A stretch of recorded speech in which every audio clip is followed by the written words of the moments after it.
Interesting. What's up, YouTube? Give me a second. For some reason, it created a live, errored, but it did create the live as if I was going to go live.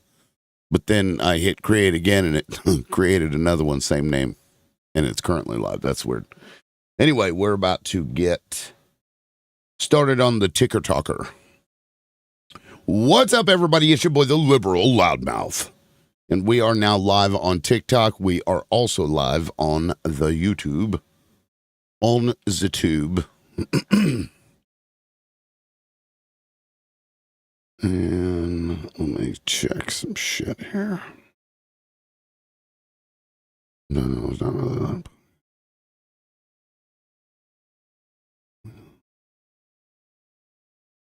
Sorry, I'm reading a message. What's up, y'all? Come on in, come on in. Steal, baby, steal. Steal, baby, steal. This guy's a fucking loser. Good morning, Lonnie. What's up? I see you. Rah, rah. What's going on? Good morning. Steal, baby, steal. Why drill when you can steal? They're eating the oil. This fucking guy, man. It's crazy. All right, let me get my shit pulled up here. I got some things. If we go ahead and get started tapping, let's get to 10K as quick as we can. That'd be great. Thank you.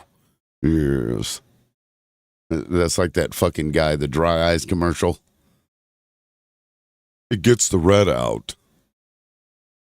What the I'm looking for something, but I don't know what the hell I'm looking for.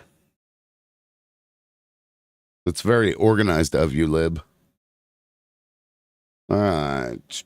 Let me pull this up here. Well, I had it. Like that. Okay, there it is. Yeah, so once people get in here, I'm going to pull up the news article. We'll go over it. All that good stuff. You know how it goes. I like that they've got SpongeBob gifts now, which I put up there. I can go ahead and pin that to the show. Should pop up there at the bottom. Anyway, hopefully it won't be so crazy today. Jess, what's up? Come see my TikTok promote. Yeah, I still couldn't find it witchingly. The Art of the Steal. That's right, California Dreamer. What's up, Jess? All right, let's get to 10K, guys. Let's get to tap it, please, please, please. 10K. We'll let everybody filter in, do their thing. I'm a little late today. My apologies. My headphones were dead and I had to wait for them to charge up. Otherwise, you'll get fucking feedback. How's everything? Pretty good. Wow, come see my views, Witchingly says. Witchingly. I appreciate you being here every day, Witchingly. Thank you for the support. Allie, good morning, good morning. All right. Who do we got in here? Mila Mayhem, Shay. All right. Let's get her started then. Fuck it. We'll do it live. Let me pull this. Actually, I'm going to put my comment section over here. So as you probably already know, guys, we stole, I say it's stealing, but, we stole an oil tanker off the coast of Venezuela that was apparently going to Cuba. And now they're claiming that they had a judicial warrant to seize this, a civil asset forfeiture, basically, in international waters is what they're, the justification for it. But, I mean, come on. We know what this is. This is just fucking theft. This is him continuing to pester Maduro so that they can put in a sycophantic piece of garbage in charge of Venezuela. Because Donald Trump has already come out and he's already said in that national strategy that we're going to take over the Western Hemisphere. And he's going to do it this way. If you don't play ball, he's going to do it this way. I don't see many hearts flying up on the screen. I don't know if it shows them all, but Please tap if you're listening. So I'll just read through this a little bit. U.S. has seized an oil tanker off the coast of Venezuela, a ship that was previously sanctioned by the U.S. in 2022 while sailing under another name. So this sanction had been in place since 2022, which would have been under Biden. Let's see. Over recent months, the U.S. has built up the largest falling, blah, blah, blah. Launched a series of unalivings. Why are you talking about the boats? Okay, the tanker, and this is where it gets interesting, y'all.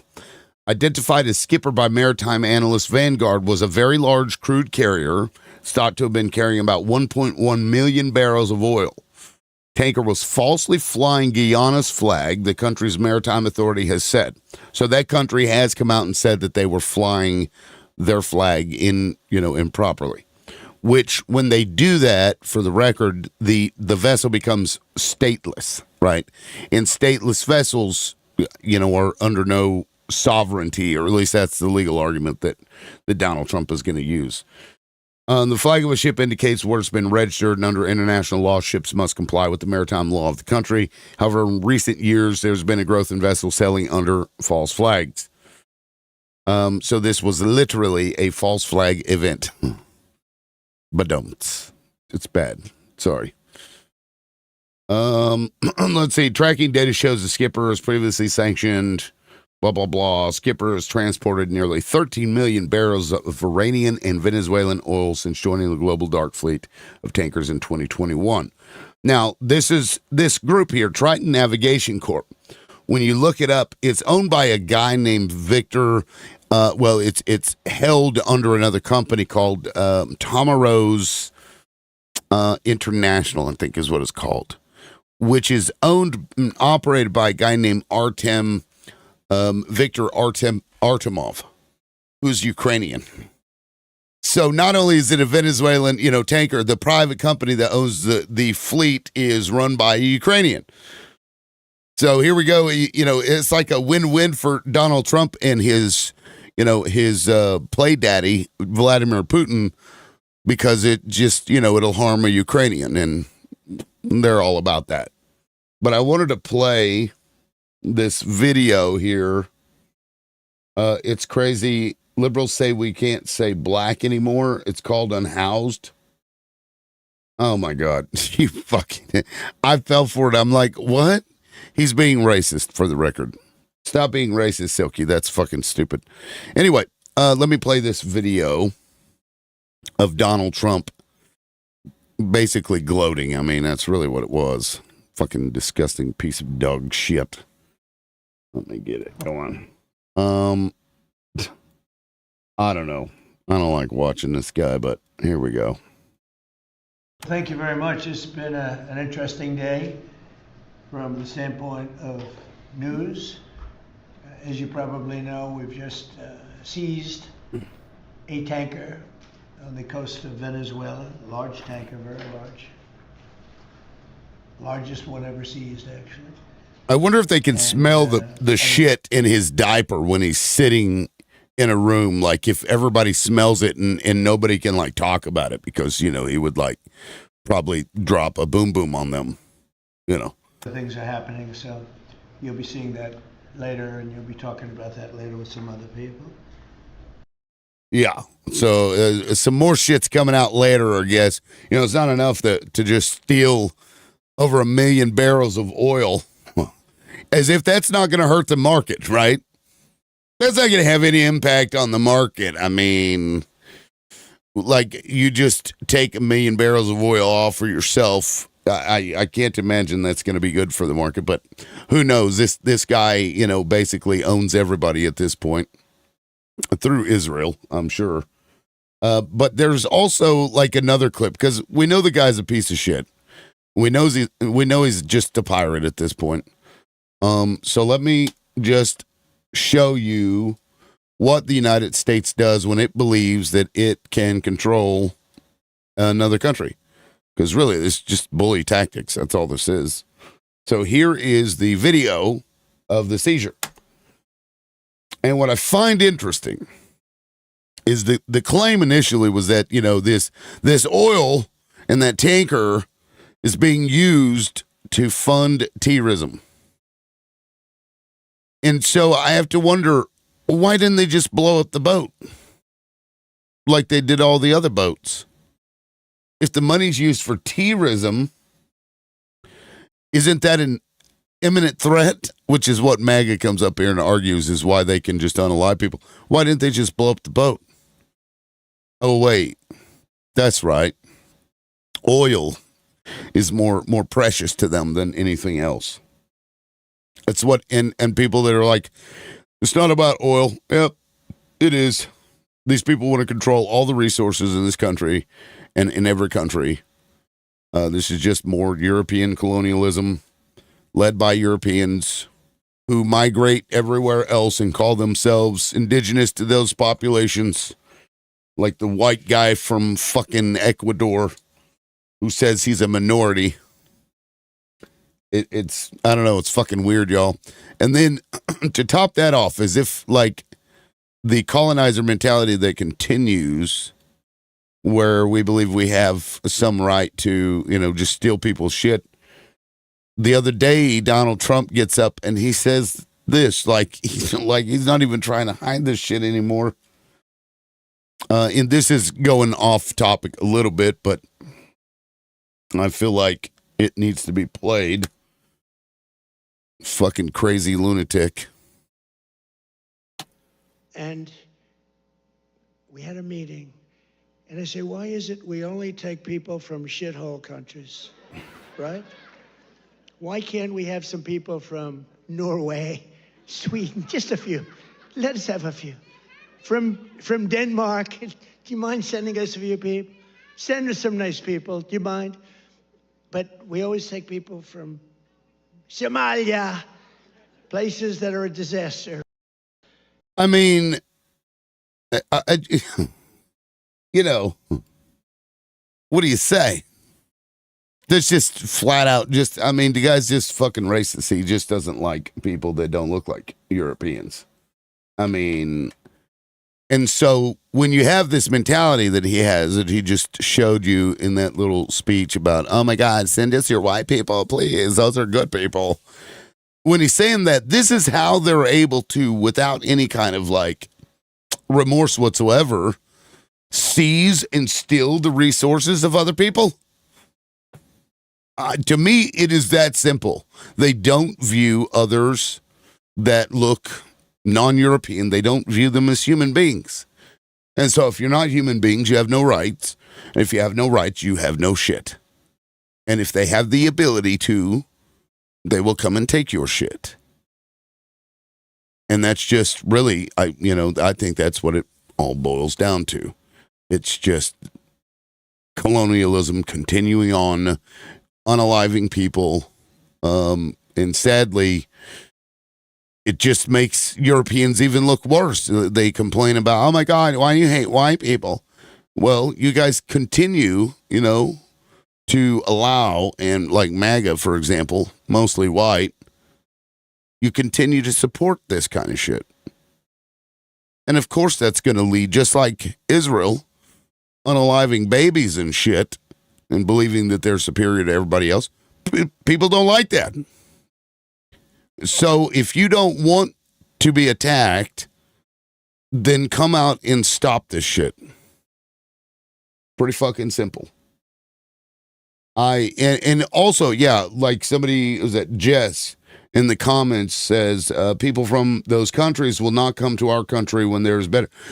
Right. And so he's bitching about doing this, but look, our immigration, our tourism is down, and it's about to get worse. I'm about to pull this document up because, and I should have put more prompts in here because I wanted to talk about all of this stuff because it's fucking nuts.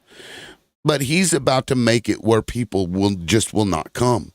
And this goes back to my belief that this motherfucker is a Russian asset or a fucking Zio asset.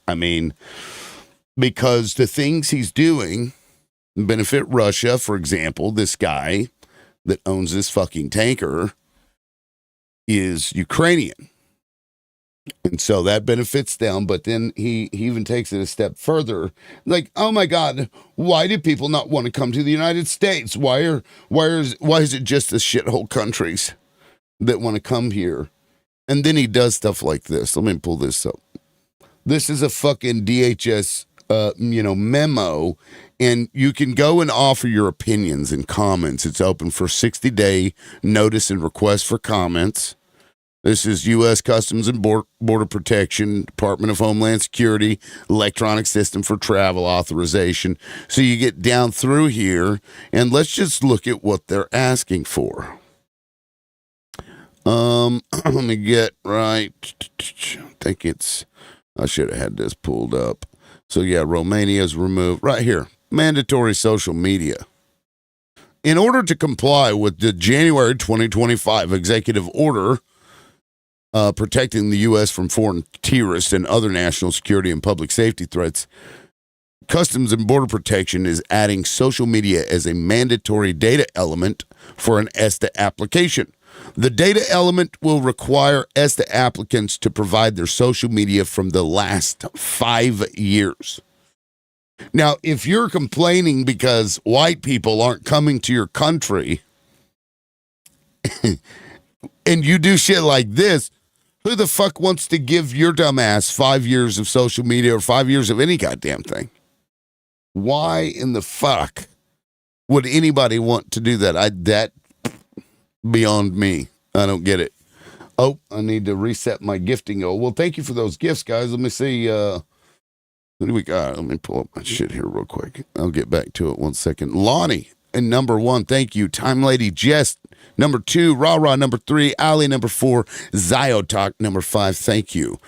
Guys, please keep tapping, and let's share this out. Holy shit, we're almost to 15,000. Thank you all. Let me reset this gifting goal before I continue real quick. Of course, you can send gifts even if there isn't a gifting goal up there, but I'm sure it makes. Now that was a 1 coin, wasn't it? Yeah. Okay. So I'll go with the boxing gloves this time. Let's see. 50. All right. We'll get that shit going.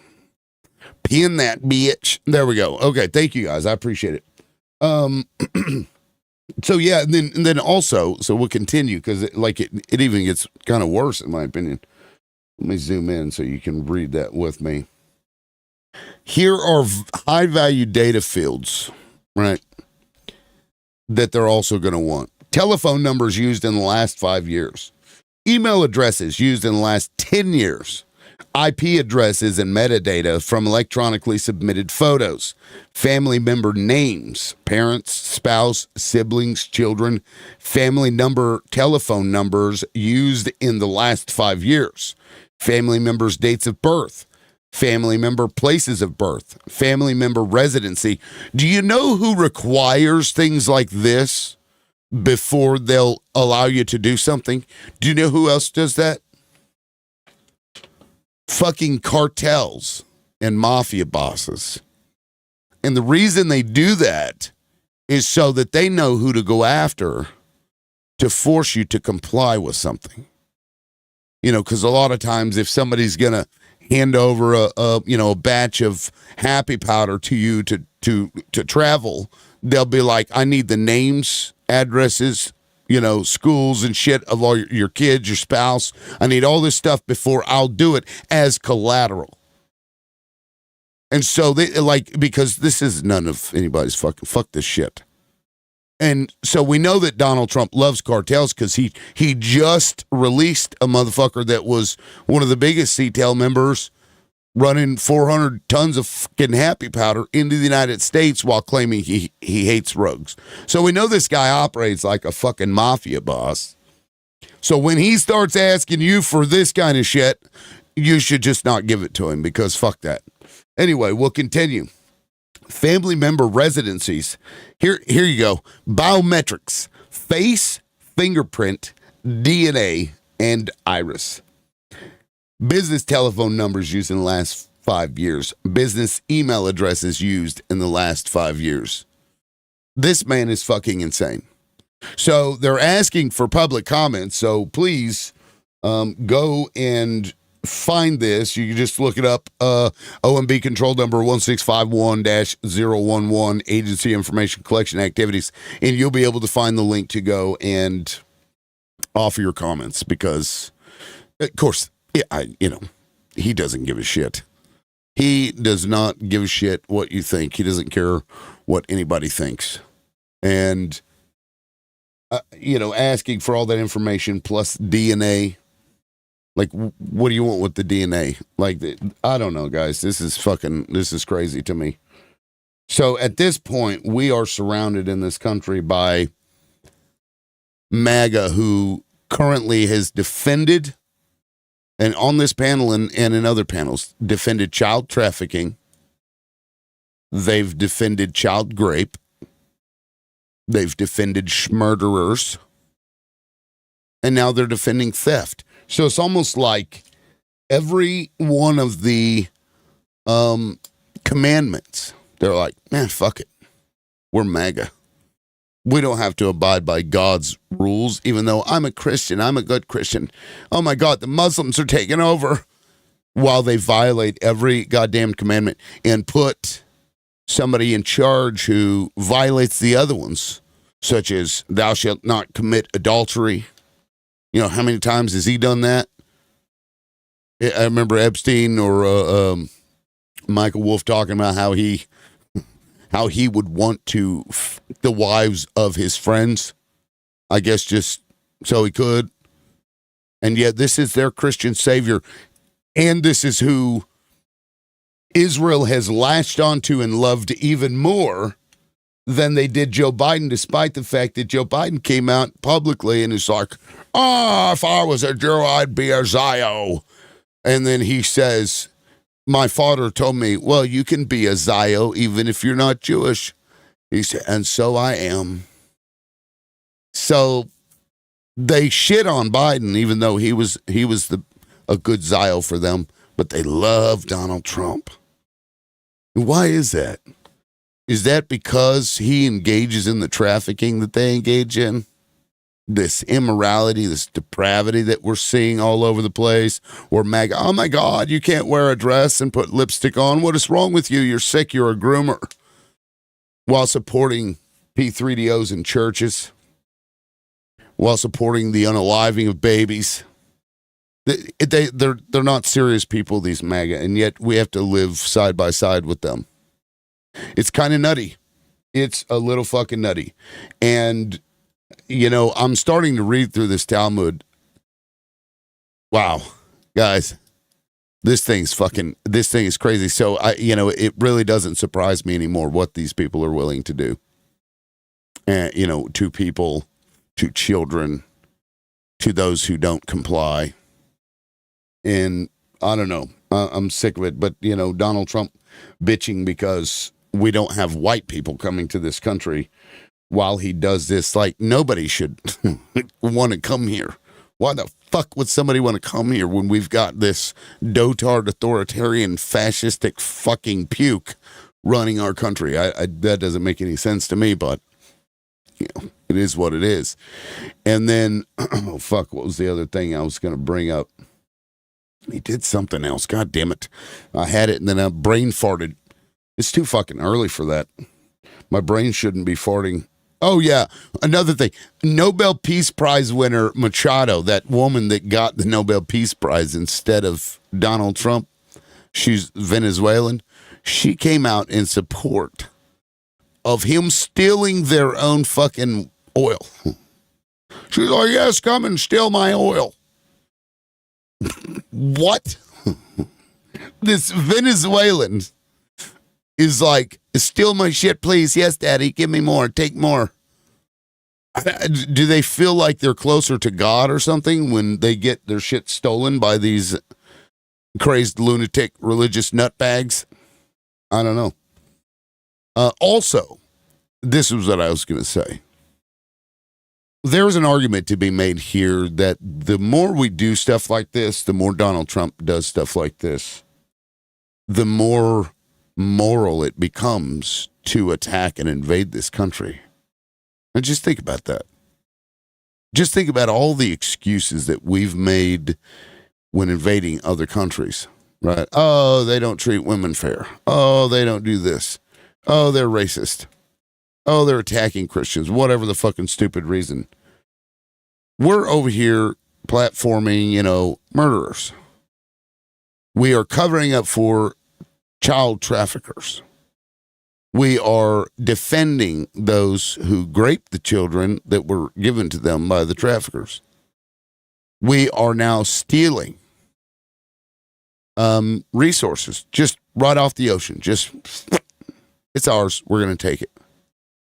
We are booming and schmurdering people in the middle of the goddamn ocean, claiming, oh my God, there was this like happy powder stuff on the boat. Yep, gotta go. We're doing all of these things, so at some point, there is a moral argument to be made that the United States can be attacked and invaded by this world.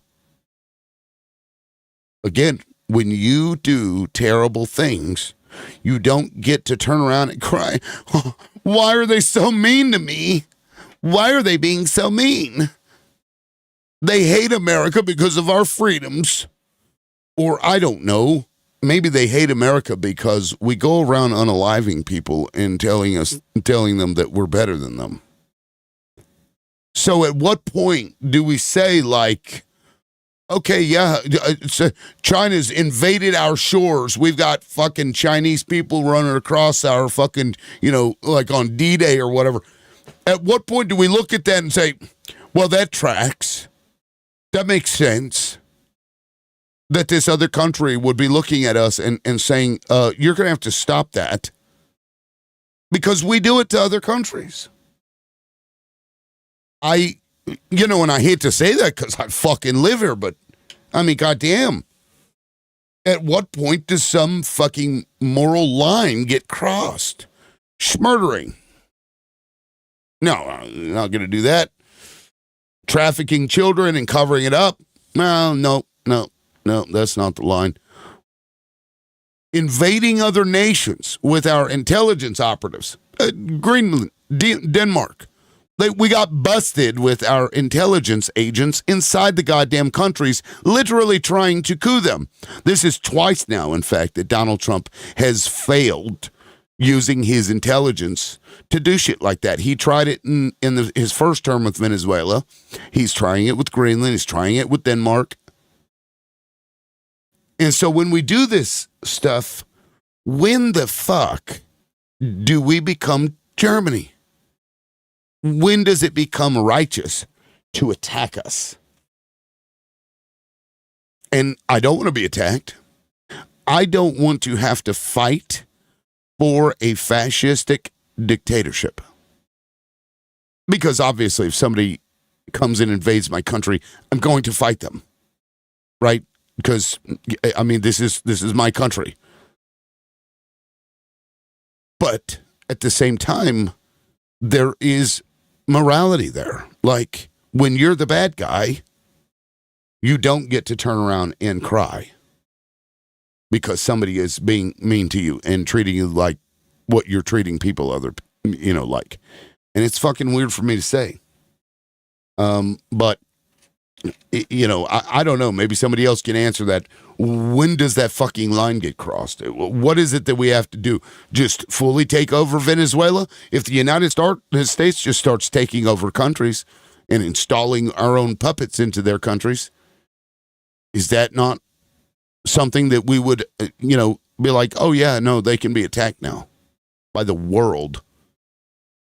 Because if Europe stood up and attacked Russia right now, which I believe they're starting to do, because there's some propaganda running around.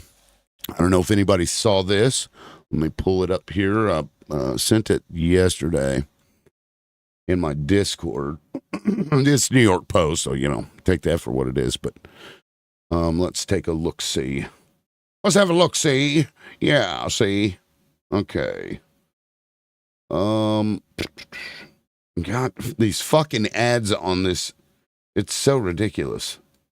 You can't even see anything. They got so many damn ads going on. Okay. Yeah, here we go. And so, the propaganda against the country will start to increase whenever a nation wants to justify an attack on them. Although, I don't think there's much propaganda you're going to need to do to justify an attack on Russia at this point.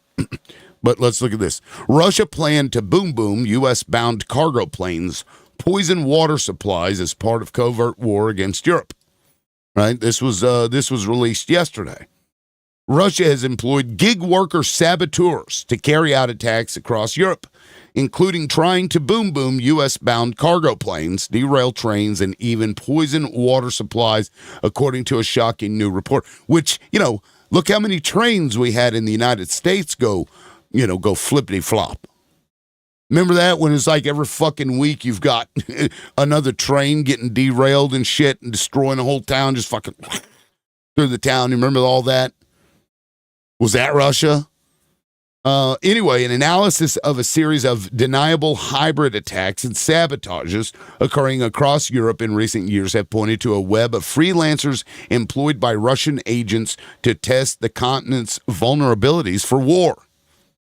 And so they're saying, well, these guys are like, testing to see what they can do and where our weak spots are in an attempt to invade. Because, I see Russia going to the next country after they're done with Ukraine.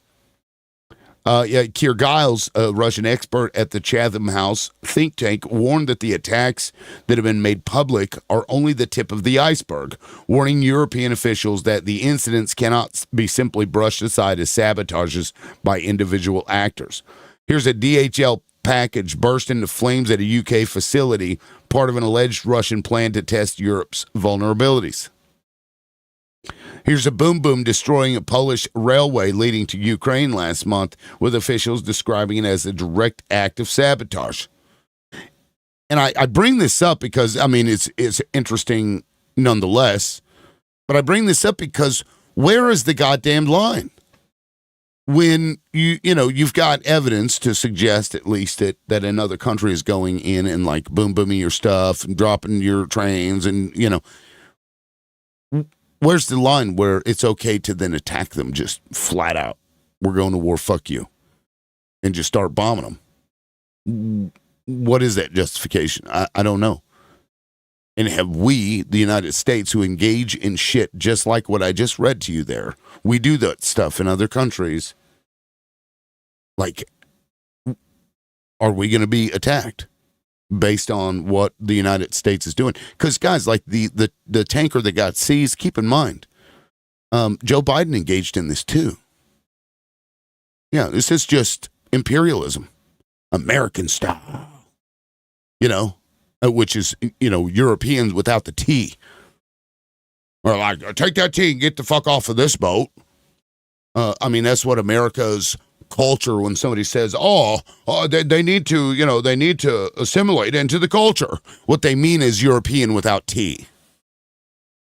A tea time. It's tea time. Nobody says in the United States. But it's the same goddamn shit. Somebody says, it's hot dogs and baseball. Bitch, get out of here.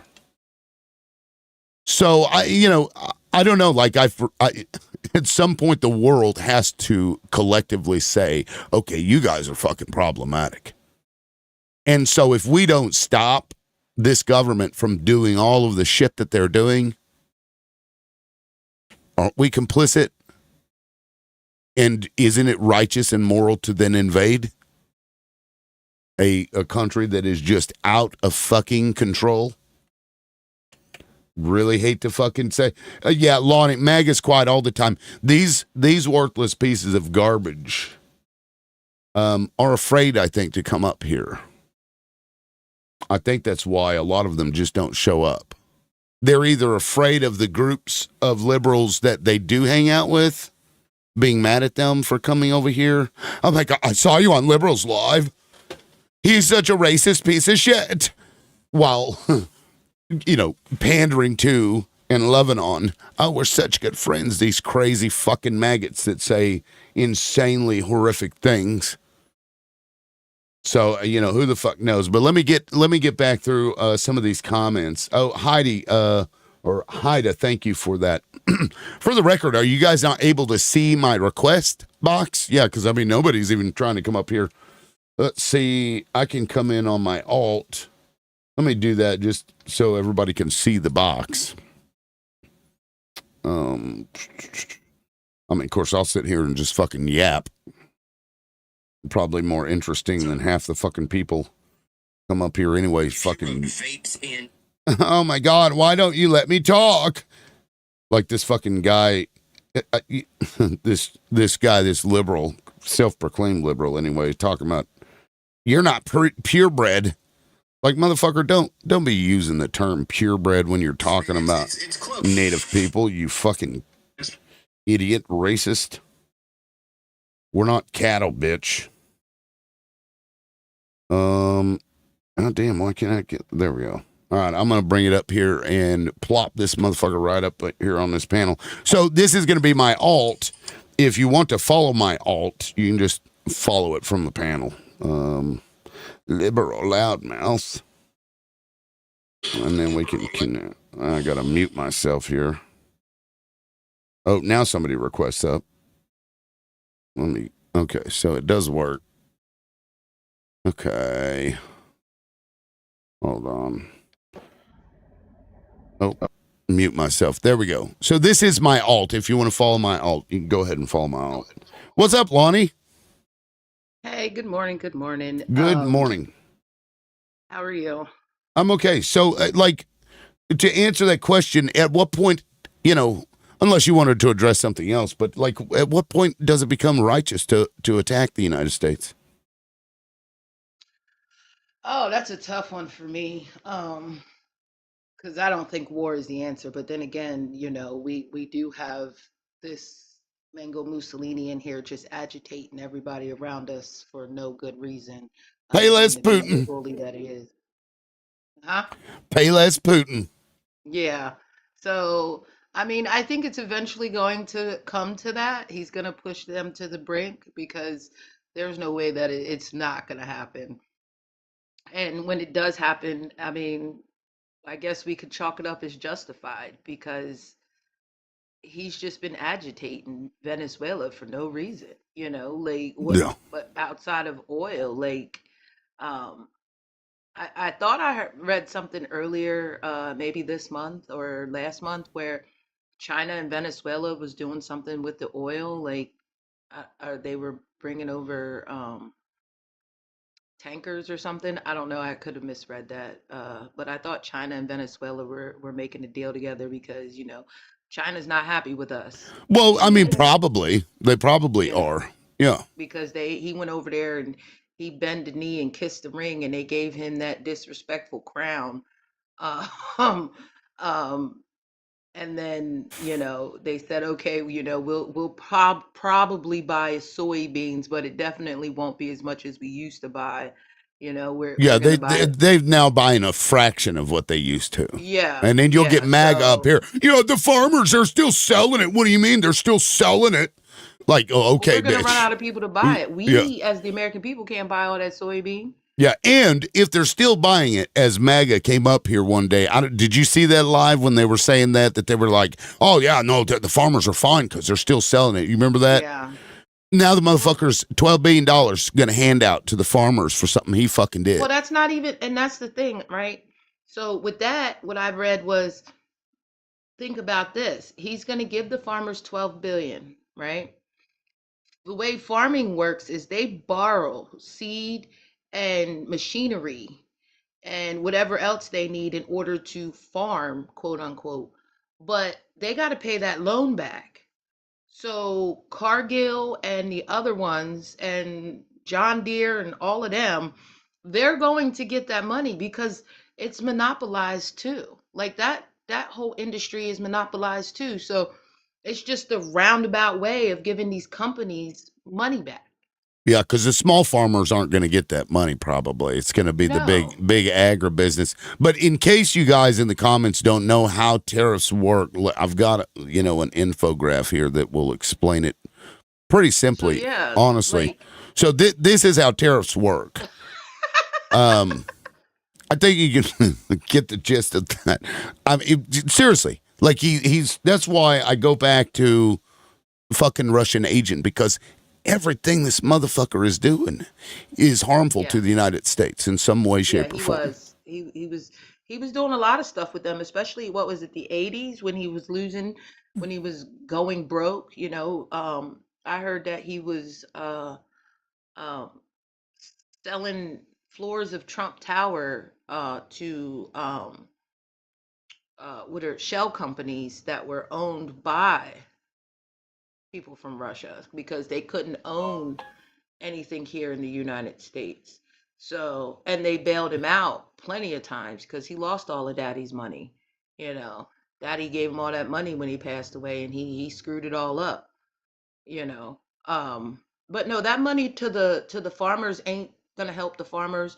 It's going to help the corporations that they borrow from to Right. get their seed and to get their machinery and whatever else they need in order to produce whatever they're producing, but they got to pay that loan back, And they so that always money, get bailed out.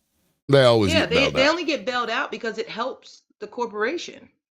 They Right. don't get bailed out so to help them because they'll be in the same boat come next year, you Well, know. well, maybe they'll be on one of the boats in Venezuelan waters.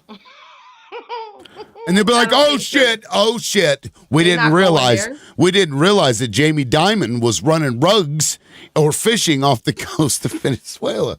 What? Right. Sorry. Oh shit! Shit. Fucking mute myself. Um, Yeah, I, like at least they thought that because he was a quote unquote businessman that he was going to be better than any other politician. Well, he's been a politician since the 80s, since the moment he said he was running for president, and then he said he's running as Republicans because Republicans aren't as bright as Democrats. So he did make that. I'm paraphrasing. I don't want to say the wrong thing, but you know what I mean? Like he said that, what was that, back in the early 90s when he said he was going to run? He was going to run as Republican and not as Democrat because Republicans aren't as bright. I had He looked was that like, up, and that was actually debunked. um, That because he did run in 2000 with Al Gore. He ran like the Forward Party or the Future Party or something. He didn't like yeah, get very far, but yeah, I he mean didn't. And he was yeah, he was a Democrat for all those right. years. He And definitely friends was. with the Clintons, for the Hmm. record, guys. So like Yeah, he all was a that Democrat for bluster, many years. it's He all switched parties later on. yeah, it's all But bullshit not bluster. Yeah, not a lot of people liked him back in the 80s and, the 70s and the 80s and the 90s. They couldn't stand him. Well, he's We an rubbed arrogant elbows with people. ass. He's Right, an right. arrogant ass. Like we all Yeah, know those people that are just boastful. They're the best at everything. That it's like, and sometimes you gotta laugh at those people because it's so right. ridiculous. But Yeah. Like, and it's crazy how he see what he did, what him and his um cabinet did was he sold people on their bigotry. He sold them on this dream that they would get the jobs back that the undocumented had, even though we know that the reason that these corporations started bringing in the undocumented, it was so that they could pay them pennies on the dollar versus paying us a livable wage. which But they then he love. got them. Right. They got them to believe that, oh, well, we'll bring your jobs back because we're going to get rid of them. But he just stood up here and you played the video the other day where he's like, no, we need H-1B visas because we need smart people to do the job. Like, he keeps playing in their face and they refuse to believe it because what is it called? It's like a person at the casino. It's all or nothing, right? They're all in, right? Like they're down to their last 500 and they either gonna make it or break it. And that's the Debo, way you I feel sound like like you're at a NASCAR rally. You got a lot of background noise. right, Thank you. they kind of, they're all in now. Yeah. It's like I can't walk away from the table now. I got to spend my last 500 to try to make back this rent money I spent. And a lot of them fell for it, and that's where I feel like a lot of them are. It's all or nothing with them. So they got to keep fighting, you know. Yeah, I mean, at some point they're going to have to address the fact that Trump will go away at some point, and they're going to have to reinvent their entire identities. To that part. And to that point, Debo, welcome in. What's up, man? What brought you up? I would just, teleporting to work Gotcha. this lovely morning. Are you still working I on would, that house that you were working on the other night? nope, I'm off to the next headache. Is it better than the other one? I know you were complaining about Dude, the lack of electric plugs. it's lighting is always an issue when they're trying to finish up a project. For whatever reason, I don't know why they just think you have night vision Night goggles vision. everywhere you go. But Might be a good investment, though. I mean, God, that would be weird putting the goggles on and off. Somebody Right. walks in, what the fuck's on your head? Thinking you're like I'm still some Team fucking 6. SEAL Team 6. Yeah. Yeah. But they keep calling me Mill Team 6, and I don't know why. Oh my God, Milty, that is fucking hilarious, dude. Well played, sir. Well played. But I would argue that Donald Trump was an icon in the late '80s, early '90s. I mean, all the rappers wanted him on his songs. Everybody was trying to be like Donald Trump. Even Barack Obama notoriously said the American dream is to be or have the wealth of Donald Trump, and that was short. I don't know, 15 years ago. That was well into the 2000s. Like Donald Trump has been an icon of American wealth in America for a very long time. which is actually it's actually a great, symbolism to what America is, because Donald Trump boasted about his wealth, but the reality is he struggled for a long time. And he kept bankrupting Yeah. stuff. So, like, he presents himself as this great and wonderful thing, and everybody just believes him because he's just so boastful about it.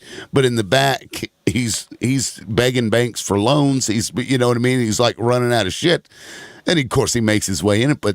But it's like America, where we're this boastful, fucking egotistical, country, when in reality we've got a lot of serious fucking problems underneath the, in the back, Well, in the well, I behind think the I think scenes. a lot of the misnomer about that is when you borrow money, you actually don't pay taxes on it. That is a way that the wealthy actually avoid Shit. one of the Yeah. great ways, not great in ethics, but great ways that they avoid paying taxes. They borrow against their assets. That's how they don't pay taxes. So Right. everyone in America has the same opportunity as they do. You just don't have the same knowledge. That's really what it comes to. I would argue to people that spend an hour a day on learning how money works. That if you really want to change your life, figure out what a living trust is, figure out how to put your assets, protected from being taxed, open your own business, stop working for the man, because that W-2 is the greatest pathway for the government to all of your money. Yeah. Well, the first thing you should figure out is how to get assets, because if you don't have any assets to protect, living true. trust ain't gonna help your ass. That's a good I mean, point. I'm you got cart to before the get the horse a little thing bit. to protect Right. it. Right. Yeah. Because, for example, you ain't gonna be able to run to no bank. You got $200 in stocks. Be like, you know what? I'm going to use this as collateral on a fucking 1% interest loan. I don't know that really works. And what we need to do, though, because the argument is, well, the gains from my stocks aren't realized. I don't have it. It doesn't exist. Yet this True. thing that they have, this proof of having this stock, they have it, and they can essentially trade it and let this bank borrow that thing that doesn't exist, saying, hey, I have this thing that doesn't exist. Give me money for the thing that I'm claiming doesn't exist, so I can pay no taxes on getting money from the thing that doesn't exist. It makes absolutely no sense. So we need to tax the fuck out of those loans. Isn't that what Elon Musk did when he bought X? Like, Yes. He That's traded the exactly what he fucking did. stocks. That's correct. Yeah. Yes. It was He collateral. leveraged Yep. the stocks. But the Didn't thing trade that them. doesn't exist, right? Because I don't pay taxes on it because I haven't gotten any gains. I don't have the gains from it yet. I can trade the thing that I'm claiming doesn't Yeah. exist for something that, like, I mean, come on. Don- It does Donald Trump's exist. notorious line, the reason they won't change the tax code with Hillary Clinton, the reason they won't change the tax code is because her, what did he say? Her contributors to her, campaign use the same tax code I do. That's why it will never change. Well, sure, it's rich people protecting rich people's shit. And they're all rich people, so they're just going to keep protecting each other's shit because it's like, Yeah. it's like I mean, he mutual aid at blatantly that said point. that for the whole world to see on the absolute chaos of politics in the modern era is they're all rooting for the same team for each other, but not the American people. it doesn't matter if it's an R or D. They're all in it for their own Well, wealth, sure. and And it does. we get to Both sides do that. prop everything up, and they get to claim, Correct. all this money or whatever. I'm to the point where, like, for example, if you trade in commodities, bitch, you need to have your own warehouse and store that shit. If you're Oh, trading potatoes, your ass better have every fucking potato that you claim to be betting on the future of, because the volatility that they create, they even oh create yeah, fake panics, they create yeah, fake droughts. yep, We're predicting that there's not going to be any potatoes, even if that's not true. And then that psychology drives markets down and shit, and then makes potatoes worthless, or makes them yeah. extremely expensive, at least on the Right. market. It's fucking weird, man.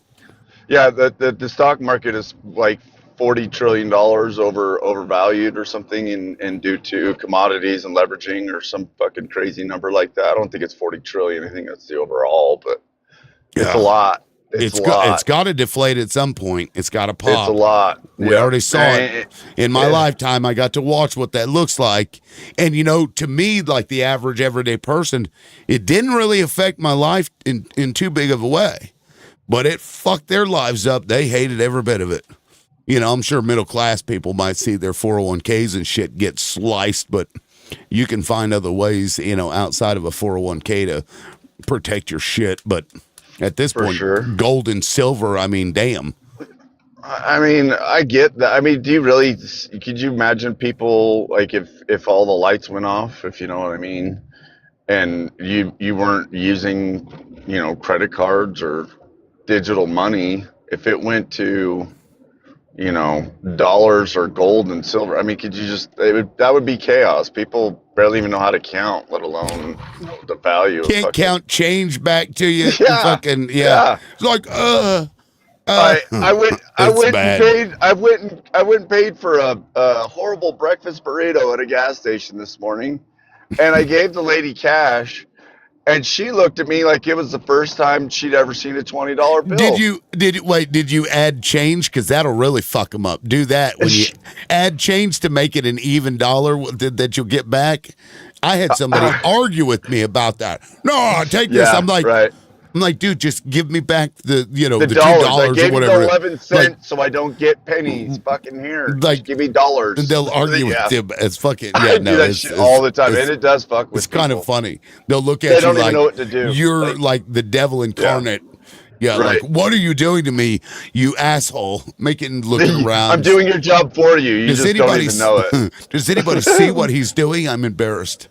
Right? Well, the Yeah. system was designed to have us dependent on it. That's why they started coming out with home loans and car loans and everything else. Because if we want to go back in time, we can see when we really could not afford to live in this country. Like, and it's not just like the poor, the middle class as well. Like, when they realized that people couldn't afford to buy cars anymore, they invented car loans. When they realized people couldn't afford houses anymore, they started inventing home loans. Like, we've all been living on borrowed money for a long time. So, yeah, if the system shuts down, if the internet goes kaput and we ain't got no internet anymore, there's going to be a lot of people that are going to suffer because they designed the system for all of us to depend on the internet, number one, and number two, the credit score and credit cards. Like, we have to understand that they made it this way, so we're dependent on it. So the point that I will agree with Debo on is that this is the same bird, just two different wings, right? We got the left wing, we got the right wing Yeah. of the same eagle, right? So that point I will agree with you on.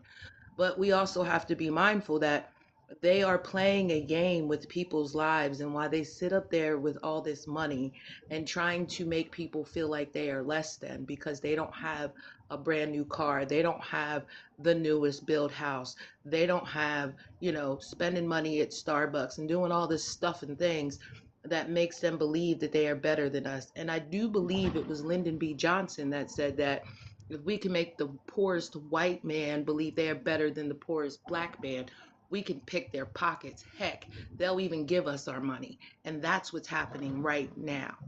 We are giving them our money free and clear. So even if we started our own business even if we got away from punching somebody's time clock in the 9 to 5, we are stuck in this system. We are stuck here because there's not anything that you're going to be able to do that is going to remove us far enough away for these people to crumble. It's just not going to happen. Yeah. Debo? I don't want the system. I don't want the system to crumble. I want it to flourish. I want everybody to have the same opportunity.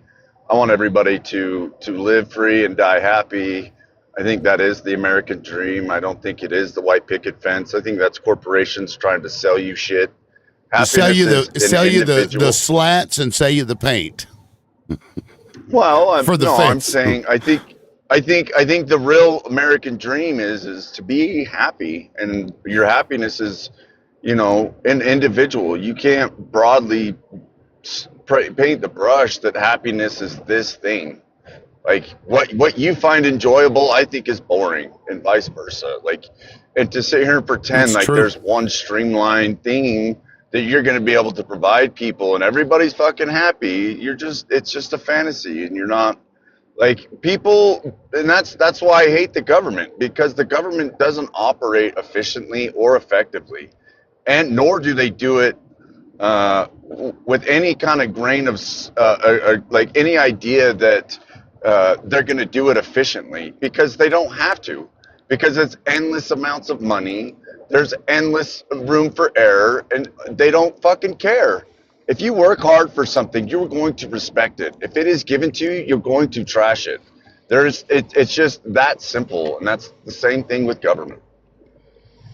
I mean that's true. Like, I went from being very poor to having plenty of money, and I still, like, you still have problems. It's different problems, Yeah, different things you yeah, worry about, but it doesn't it it does make things a little easier, but it doesn't for make sure. your life free of problems.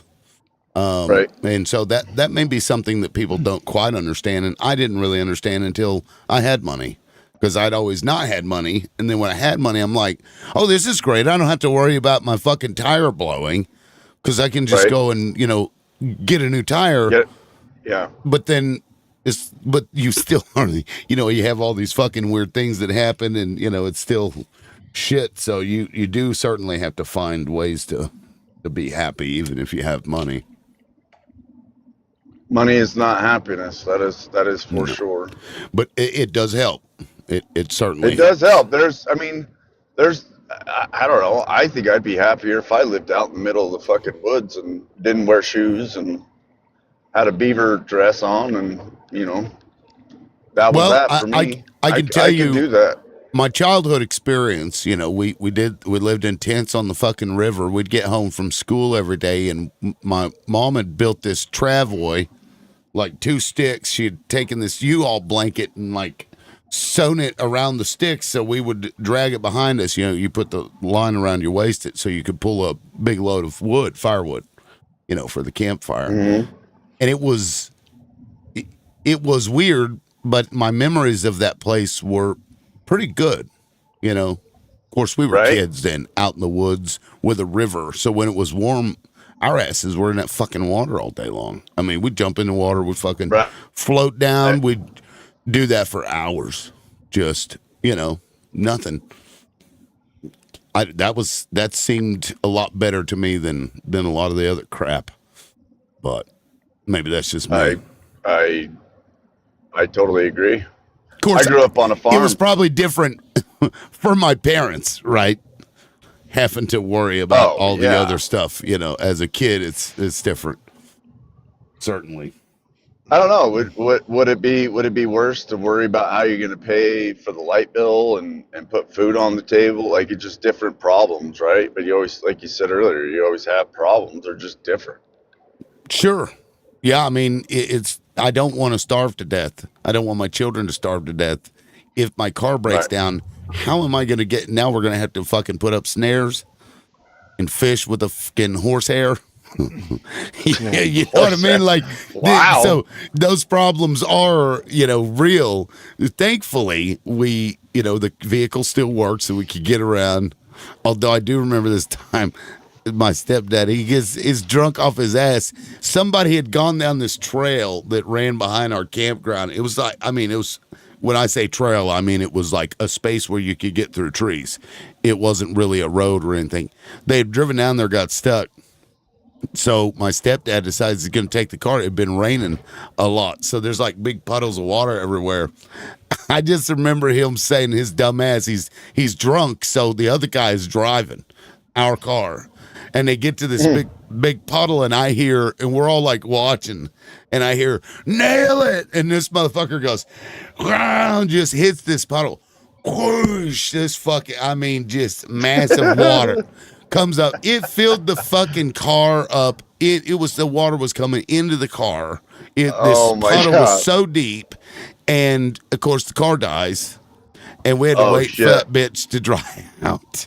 So we were without a car for a little while. Thankfully, the car, once it dried out, started. But wow, yeah, it was fucking wild times, man. Nail it. My stepdad was a fucking dumbass. I mean, this guy, he once got beat up by a Sirocco chair. Okay, I don't remember what he's pissed off about, but he was drunk. He takes this completely plastic chair, one of those lawn chairs. It's a solid piece of plastic. He takes that. Oh, fuck you. I mean, he throws this bitch on the ground. It fucking hits the ground, pops right up, bam, nails him right in the fucking face, and he destroyed that chair. I'll say he did get the better of the chair eventually, but man, After. I'm sure it made him feel so fucking stupid after he did that. Everybody's watching, and we're like, we can't laugh because we know he'll fucking freak out and start beating the shit out of us. But we're just sitting there like, yeah, motherfucker, take that, Take that chair. piece of shit. You know what the man. last words of a drunk redneck are, right? Was that? Hey, watch this. Ain't that the fucking truth? No, he was one of I those. thought it was hold my beer. No. That Okay, too. okay. One more story. So my brother Mike, who he's passed away, he gets to this. We go to this house. They go to this party. I don't know what the party was for, but we're all there, and there's a bunch of kids. I think it was coworkers and stuff, and they're all getting shit faced. He gets fucking just absolutely hammered. My brother's 14 at the time. He doesn't have his license, right? But we're going to take back roads, and my brother's going to drive the car. So he, instead of them driving drunk, so it's like the car won't start, because everything we have is shit. The car, always has problems. So my brothers, they're trying to start to, it won't start. My stepdaddy sticks his fucking leg through the window because he's a tall dude. He sticks his leg. He's like, you gotta pump the gas. I mean, he's screaming. He's in there pumping the brake. And the car finally starts, but he was pumping the brake. He was never pumping the gas because he's a fucking moron. God.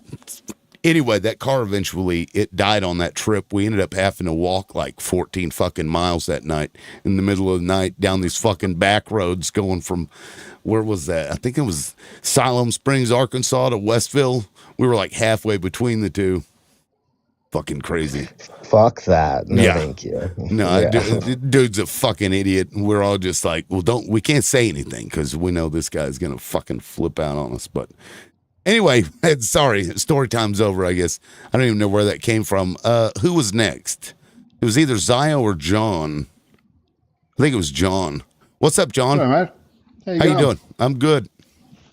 That's good, buddy. I'm sitting here at 2:30 in the morning in Australia Land in Brisbane. I was just going to say to Debo, there is one thing that everyone agrees makes everyone happy, and that's time. And currently the system denies people their time.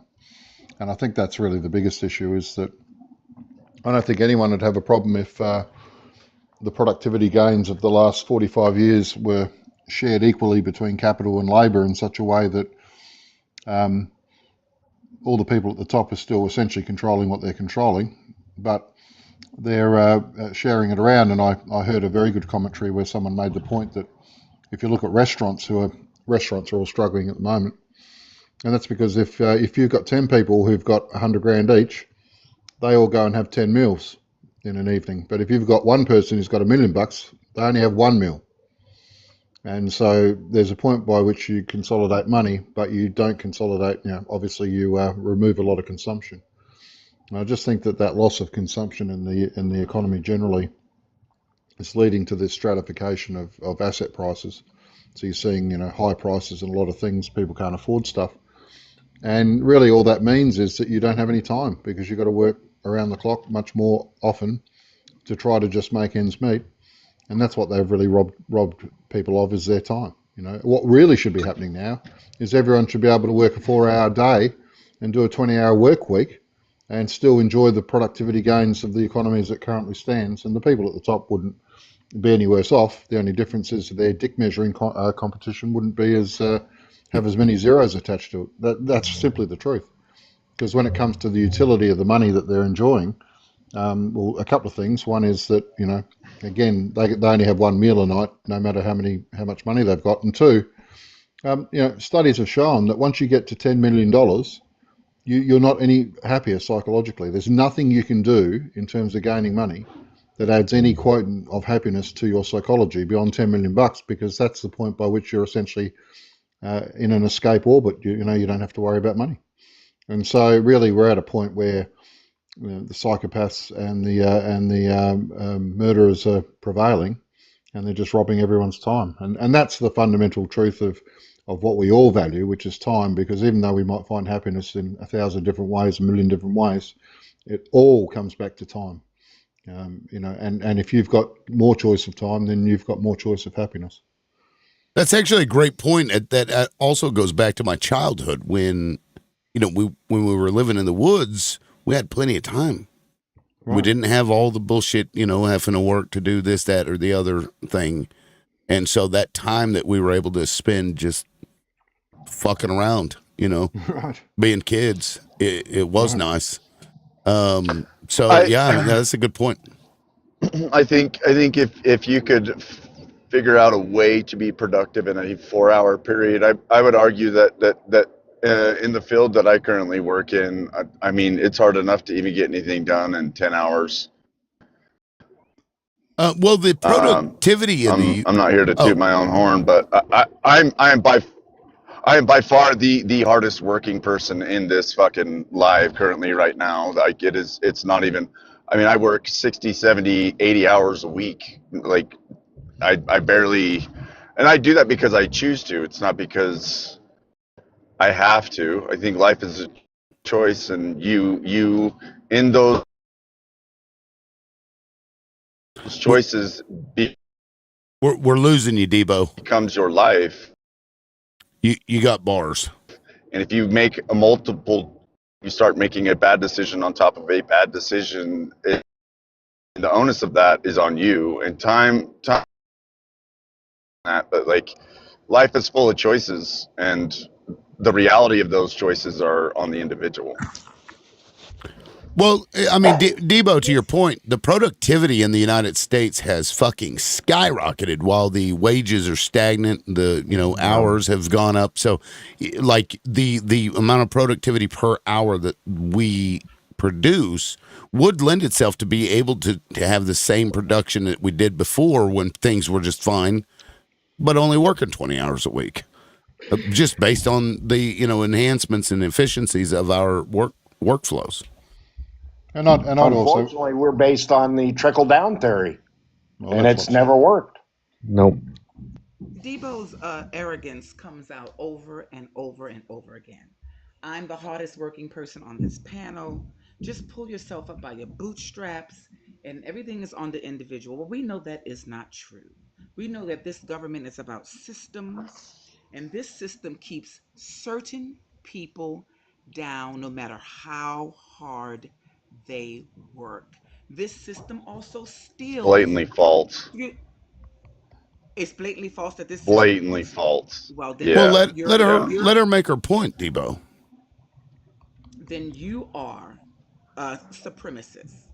This system that we are in, Debo, favors people like you with pink little wiggly worms like you, who is heterosexual. If you stop fucking insulting me, and I won't interrupt you. Stop insulting me. You're triggered. Now I'm trying to be nice because I'm trying to stay on the Who isn't political triggered by program. insults, You're please? I mean, triggered. pink Let's wiggly have a worm.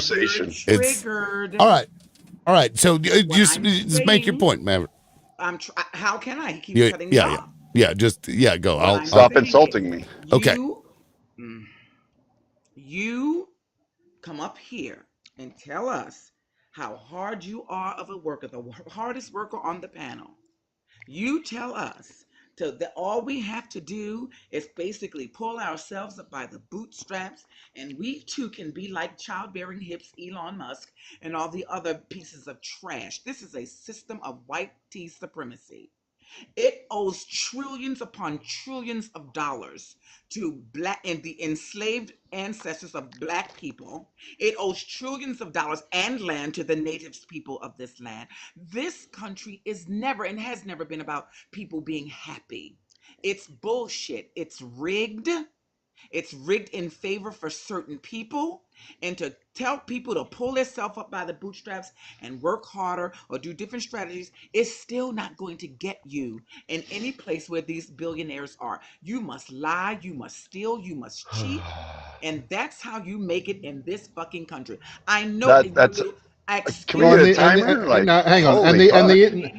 the insult, Oh no no is no! what I'm the gonna insults when you respond to deny that. it. No no no The Yeah. no. insults She's when you Well, deny insulting it. me. well, Allow me to respond. so No, the okay. insults Well, when you hold on, deny it. guys. Hold on, because Debo, you were upset about the insult, but when you said that you were the hardest worker on the panel, that was an insult. Yes. That was literally the first insult on this panel, and you may not Well, have meant it okay. that way, but that is a Does passive anyone aggressive work 12 way. hours a day? Well, Does look, anyone here work the 12 if hours a day? if you Can I can't ask get let me Debo a just Anyone? hold on. Let me just get this out. If you can't get your job done in 8 hours, that means you're not working hard enough, sir. Uh, Oh Okay. wow. I just You want to talk ask him a about question. productivity. pull If you yourself want up by the if you bootstraps. want to use that Can I as some respond? kind of metric to like insult us Okay. and That's think that not an we didn't insult. yes it That- was.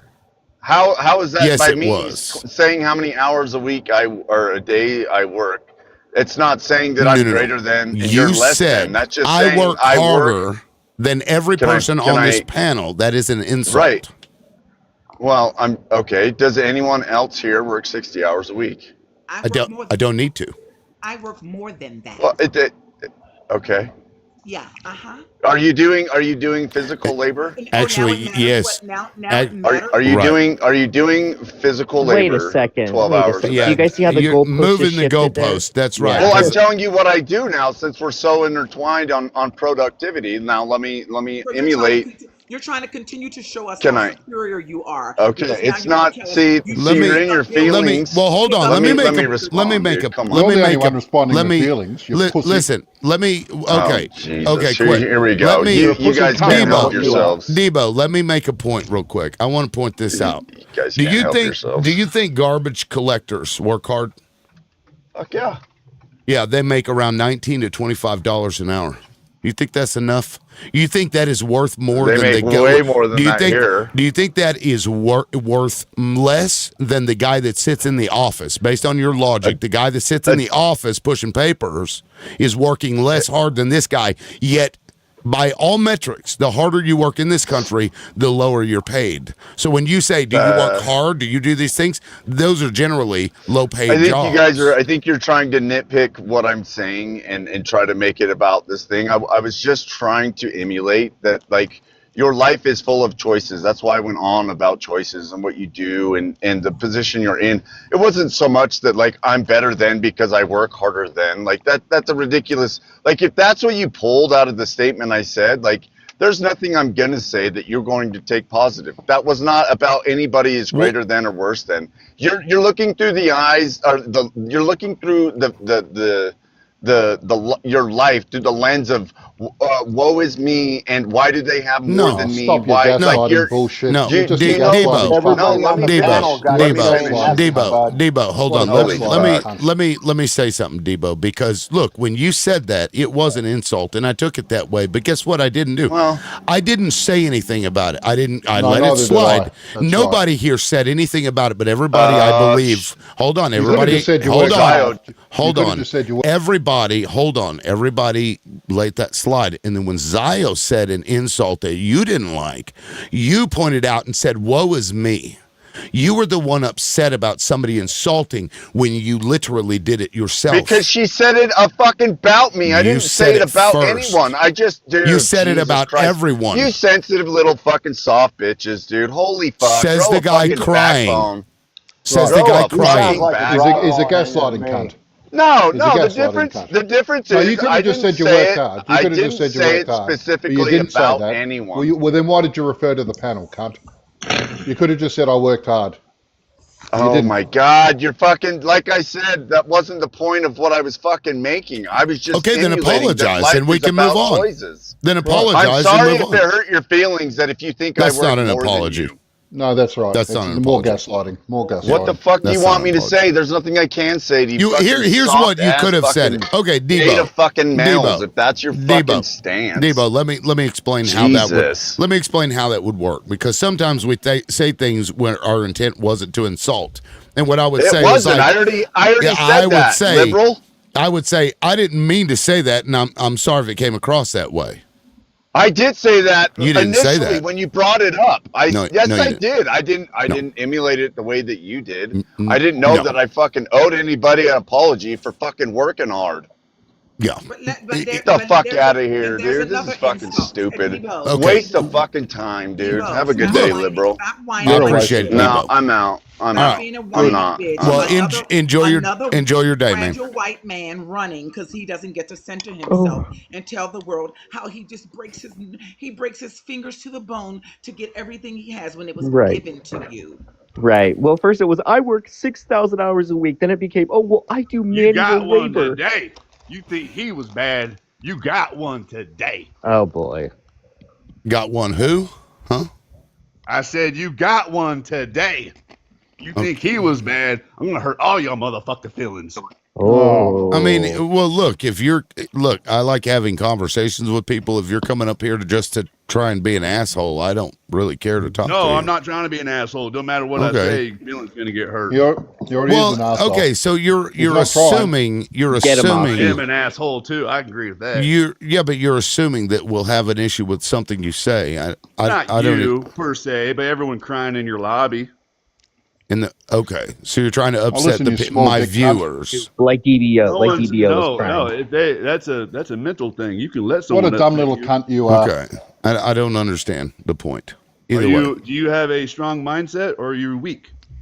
Are you a redneck cunt? Clearly you are. I don't understand your point, sir. Boy, I got these butt plugs I'll put in your ass. Oh, drop this Okay. idiot, please. You're Yeah. wasting time. Yeah, go find that's- yourself a dentist that's- and a counselor. Yeah. Headley, I found your boyfriend. I love how and John Rabbi Shmuley, John just- Shmuley's I wanted biggest to Come up and client. ask why Trump's asking the ICC for immunity. I think we know why. He knows he's violating the international fucking laws and shit. And he's like, Yeah, I want to be able to travel whenever I get done here. I found it funny that he wants it for Netanyahu too. The amount of arrogance that some people have, though, in this world is, I work harder than you because I do manual labor. I'm a steel worker, so my work is just tougher than yours. It's just ridiculous. Right, Why do but people have before that that- mindset? Before that, I don't he get was it. arrogantly telling people, start your own business so you won't be working for the man. Now he's telling us he works for the man because he Right. works 80 hours a week. Bitch, make up your mind. Who are you kidding here? Remember when he said, don't start your own business and so you won't have to pay taxes and don't be crying about working for the man. Now he's crying to us that he works for the man harder than any of us on the panel. And the thing that pissed me, the thing that pissed me was when he said everyone's got a choice. Well, the founding fathers had a choice not to treat people of color as 3/5 the person, Absolutely. or treat Native Americans as non-existent, or they had a choice. The oligarchs had a choice to actually share the productivity gains 50-50, which is much more what happens here in Australia. Right. So when there's productivity gains, the wages go up as well as profits.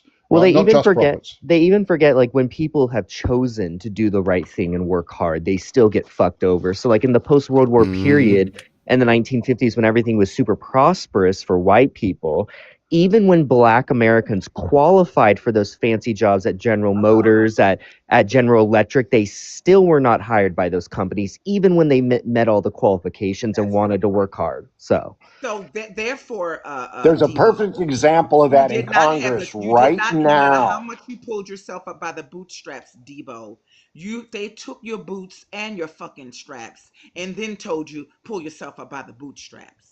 Okay, there were And several Debo, thousand thriving Black communities that the white people said, "Oh no, they got a piano. We can't have that. Let's take away their thriving," and they turned them into fucking swamps and lakes, and they burned them to the ground. So don't tell us that this country favors people who pick themselves up by the bootstraps. It favors certain people, certain types Right. of people. That's why I true. said you and your pink little wiggly worm, you guys have preferential treatment in this government. Well, and if he yes. needs an Well, explanation, Sparky. just give him Yeah, go ahead, Jasmine Sparky. Crockett's name. That woman worked her ass off her whole life, and now they're redistricting her out of a job. How much? How much more racist can you get? Well, and think about the history where, when Black communities started to thrive, Yes. a white community would come in there and be like, fuck y'all, and unalive them, steal their shit. And so, like, that begs the question, if every time you do something, you get to a point you're like, gain something, some money, asset, whatever the fuck it is, somebody comes in and takes it the moment you get it. And this happens over and over and over and over again. Don't you at some point, or aren't you like, you know what, fuck it.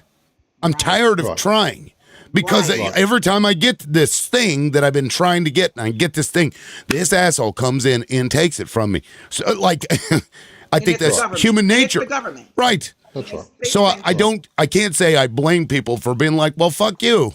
I'm just going to do whatever the fuck I want to do at this point, because what does it even matter? Right. Well, and it brings me back to the point that I was making about time in the first place, Tim, which is the reality is he's just a case in point, which is if you work 60, 70 or 80 hours a week, you become so self-centered, you don't have the time to listen to what other people have to tell you about their life experience. I mean, if he was working 20 hours a week and he was getting the same money, right, because the billionaires weren't taking it, then he'd have time to listen to other people and he wouldn't be so anally retentive about admitting their realities into the picture in the way that he has his centered. Right, so that the lack of time that he literally has made him so self-centered that he simply can't listen to anyone else. When And that's are my we going to point. get to the when are we going to get to the point where we realize that if you're having to work 80 hours just to get by, that's actually wrong? There's something wrong with the system. Why don't we look at it that way? Instead, people are like, That's "Oh, the look point. at me! I work 80 hours a week for Big Daddy corporate America. I'm better than you." Well, now to be fair to Debo, he does. I believe he operates his own stuff. He does like either drywall or the carpentry stuff. I think he installs like cabinets and stuff. So he does work, and I think he works for himself, which is good. However, like your situation is certainly not the same as everybody else's. For example, I used to work 24 hours a day, 7 days a week when I drove a goddamn truck.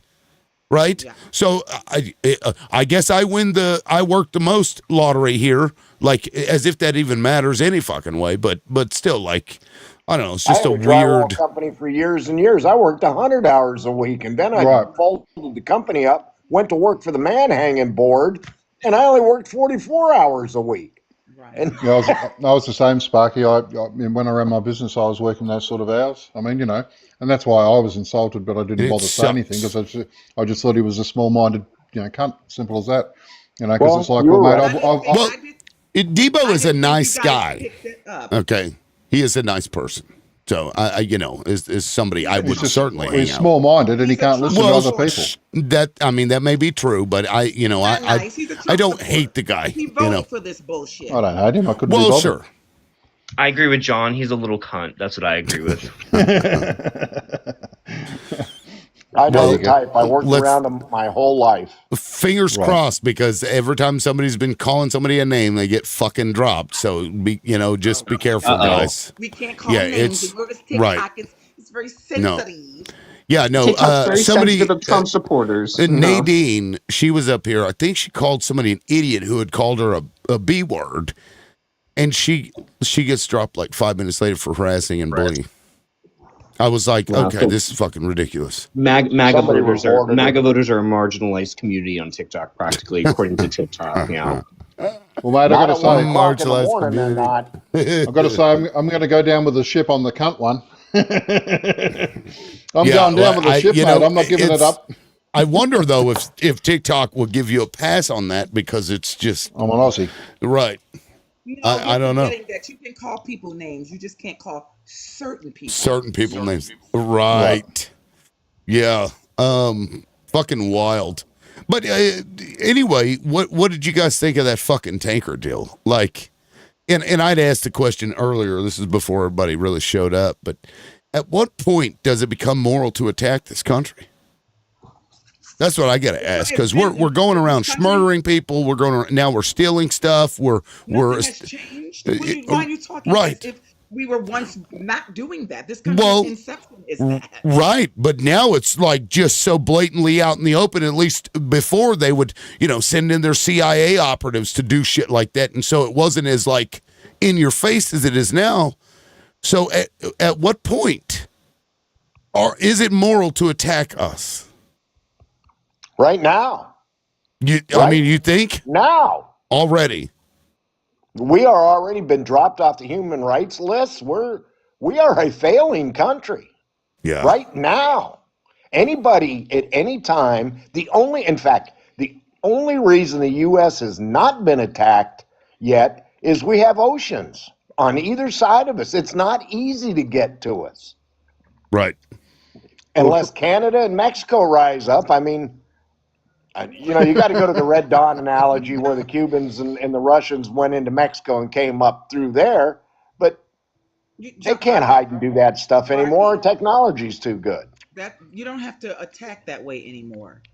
All they have to do, China and all the rest of the countries that has a moral floor, all they have to do is stop doing business with this country. And this is a greedy succubus. Think of this country as a big termite, a queen termite that lives for 50 years, and all this bitch needs to do is eat and breed. This country just sucks the energy off of every other country on the planet with its little sister, but its pimp, Israel. And all these other countries have to do is get together and do what they did to Haiti and what they do to Russia and they do to other, put some sanctions on this fucking country. Stop Americans from traveling to your country. If even 50 countries do that, they will and stop shopping with this country. Tourism, don't come here. If you fuck the pockets of this country, they will stop this bullshit.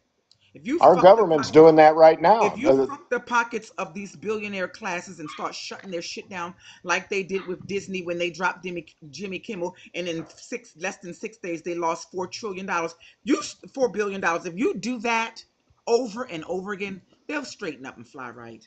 And we just have to be the 99% of us of conscious, because a lot of us don't, have to decide to start sniping them in their pocketbooks. How do you do America? You fuck her over the way she's fucking the rest of the world over. And they have to come together collectively and do that. I think that's happening now. I think the rest of the world's pulling away from us. I think we're all alone. Yeah, and the question remains, is our, the fact that we're basically networked into all these countries around the world, is that greater than the need to get away from us? Are we going to be able to pull them back just because if they get away from us, their economies will probably not do so great? I don't buy into that because when an international company makes their products internationally, that means Lay's Chips is selling chips here. They're selling chips in India. They're selling chips in China. They're selling chips in Istanbul. It's an international business community anymore. Losing the American market, what are they losing? 365 million people? Hell, India's got 1 billion people in it. We're not the only market in this world. When you go to Europe, there's not a lot of American products on the shelf. They're already manufacturing over their products for themselves. There's not much they need from us. Our biggest export is weapons. That's right, military. Yep. That's it. I mean, When I was in France, I didn't buy Lay's potato chips. I bought the local ones. When I was in Ireland, I bought the local ones, and the meat is all local. Other than weapons and booze, what are we exporting? Poison. Well, okay, Poison so food. I mean, I'm look, sure there's products that we yes. make here for other things, but So India is a much larger country, but when you look at the consumer economy, ours surpasses every other country by a long shot. India, for example, only 2.2 trillion, I believe. Yep, 2.2 correct. But trillion. China, China, at the 7 end of the trillion. day, They have a our billion, market, that 1.2 these billion businesses that have people. moved internationally, at the end of the day, they would survive without our markets. Okay, yes, but it's going to harm their economies, is my point. We have been corporatized and marketed to and psychologically manipulated and infantilized to the point, I got to get the new car that my neighbor just bought. I don't have the money. I'll just put it on my credit card. And we've been doing that for a long time, and 18.8 trillion consumer spending is fucking Rara just said insane. that China just had $1 trillion surplus. And is that from them not doing business with us anymore and going to other places, Rara? Because they will find, listen, we're not saying all at once, but if you start targeting certain places, if these other countries start targeting specifically one company after another, that's how Targets was being hurt.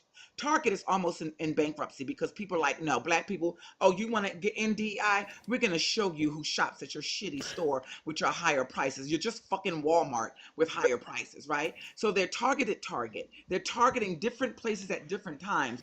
This country needs to be targeted financially, whatever way you can think that that needs to be. People need to get together and start doing that if you want this evil to stop or slow down.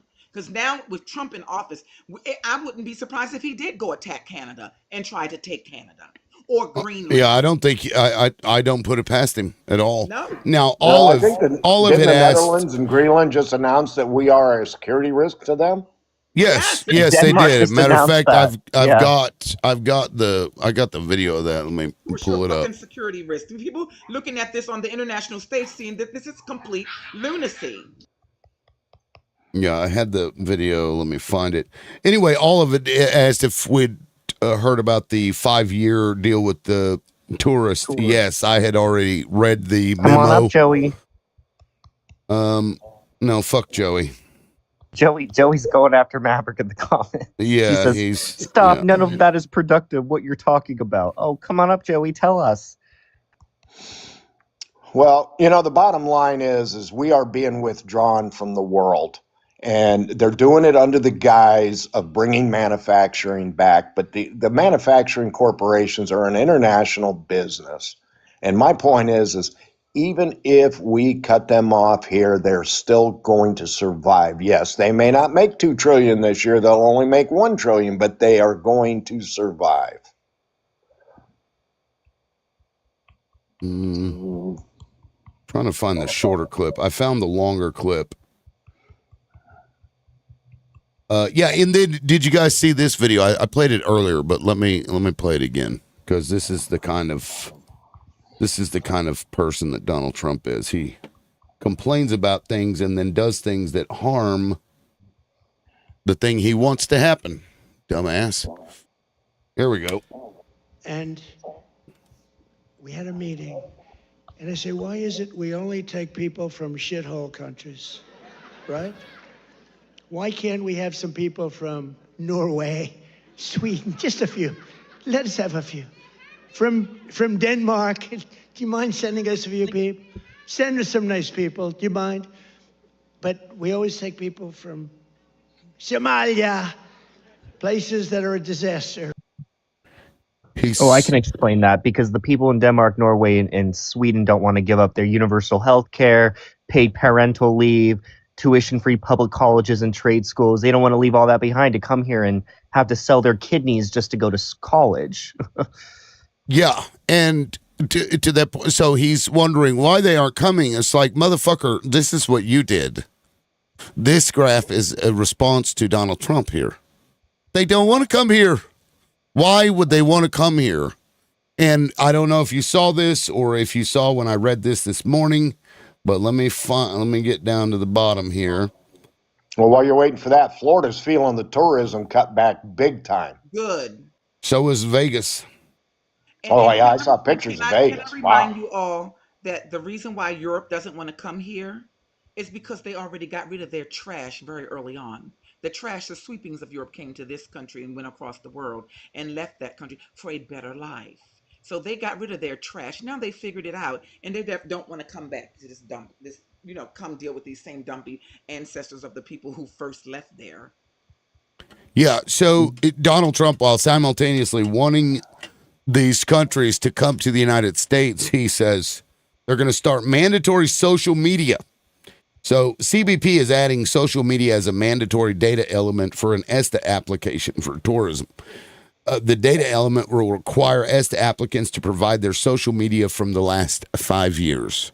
And not only that, let me go through. These are the high value data fields are going to include telephone numbers used in the last 5 years, email addresses in the last 10 years, IP addresses and metadata from electronically submitted photos, family member names, family number, telephone numbers used in the last 5 years, dates of birth of your family members, family member places of birth, family member residences, and biometrics. They want your face, your fingerprint, your DNA, and your iris scan. And so he wonders, why won't they come? Like, motherfucker, these people do not want to give over this information to you, nor should you be asking for it. And I got to say, you know who else asks for your family's names, dates of birth, where they live? Cartels. Cartels do that. If you are engaging with them to smuggle something, they will ask this for collateral. And so, because we know Donald Trump loves cartels, since he just pardoned one of them, one of the biggest traffickers of rugs into the United States. Is that why he's wanting everybody's fucking family name so he can hold them hostage? Right. I just want to say that this whole thing is so stupid. The only reason he's booming all these boats in Venezuela is not because they're actually a threat to this empire that we live in. It's actually because blowing them up is great footage that can be put out on Fox News so he can show all the supporters, oh, look at me, I'm being tough on all these people that are coming to screw us over. And then all the boomers start cheering and clapping their hands, right? It's really all about PR and theater. It has nothing to do with actually protecting the homeland. Well, it's regime change out in the open. I wanted to say, Tim, that those announced social media laws, I've already seen a direct effect of that here in Australia. Only yesterday, or through the day. It's mid-morning here now, but and that is, I've got two friends who one is American. He's a dual citizen holder, and his wife, and he basically, they had already said that they weren't going back to the States to visit his sisters while Trump's in power, and basically he said today that if his sisters pass, because they're all elderly, that he will be the only one going back. He won't expose his wife to coming back and having to do those checks. And the only reason he'll go back and do that, apart from honouring his family, is that he used to be a military. He served in the military, so he feels that he's got some protection in going back there with the social media stuff. But he said that that's more. He said to me that's more than what because when he worked in the military, he worked in a particular area, and he said to me that was more than they had to do to go to China. So as a military personnel, when they went to China, they took clean phones, laptops, and so on, but they weren't required to give up as much information as that going to communist China as a military attaché or as a military individual. So he said that's how far it's gone, and he's crestfallen because, of course, he's a very honourable man and took his oath in his service very solemnly, and is devastated. Yeah, that's nuts. And earlier I said I had the clip. Here it is. There's no denying that the ties have been strained over the past year. We just can't deny that, and we don't mean this in an inflammatory way to say that the United States is a threat, but just objectively, it is a threat when one country wants to take territory from another country. And that's a fucking fact. And they've said We're he not. We're said it not. This isn't multiple over. times. He wants to rule the world, and he's gonna do what the little mustache guy did. I swear to God, he is. Yeah, well, I mean, in that national strategy that I read the other day, he literally said he's going to take over the Western Hemisphere. So, I mean, like he's saying this is what I'm going to do, and the MAGA comes up there. No, that's not really what he said. No, don't say that about my daddy. Right. It's not Trump's. We keep talking about Trump. This is not Trump's fault. This is Heritage. it's like when we talk about the Netanyahu in Israel. It's the people, it's the government that also supports what he's doing. This government supports this piece of shit. They support everything Trump's doing because no one has taken this motherfucker and put him underneath the Hague or in a permanent spot next to his first ex-wife.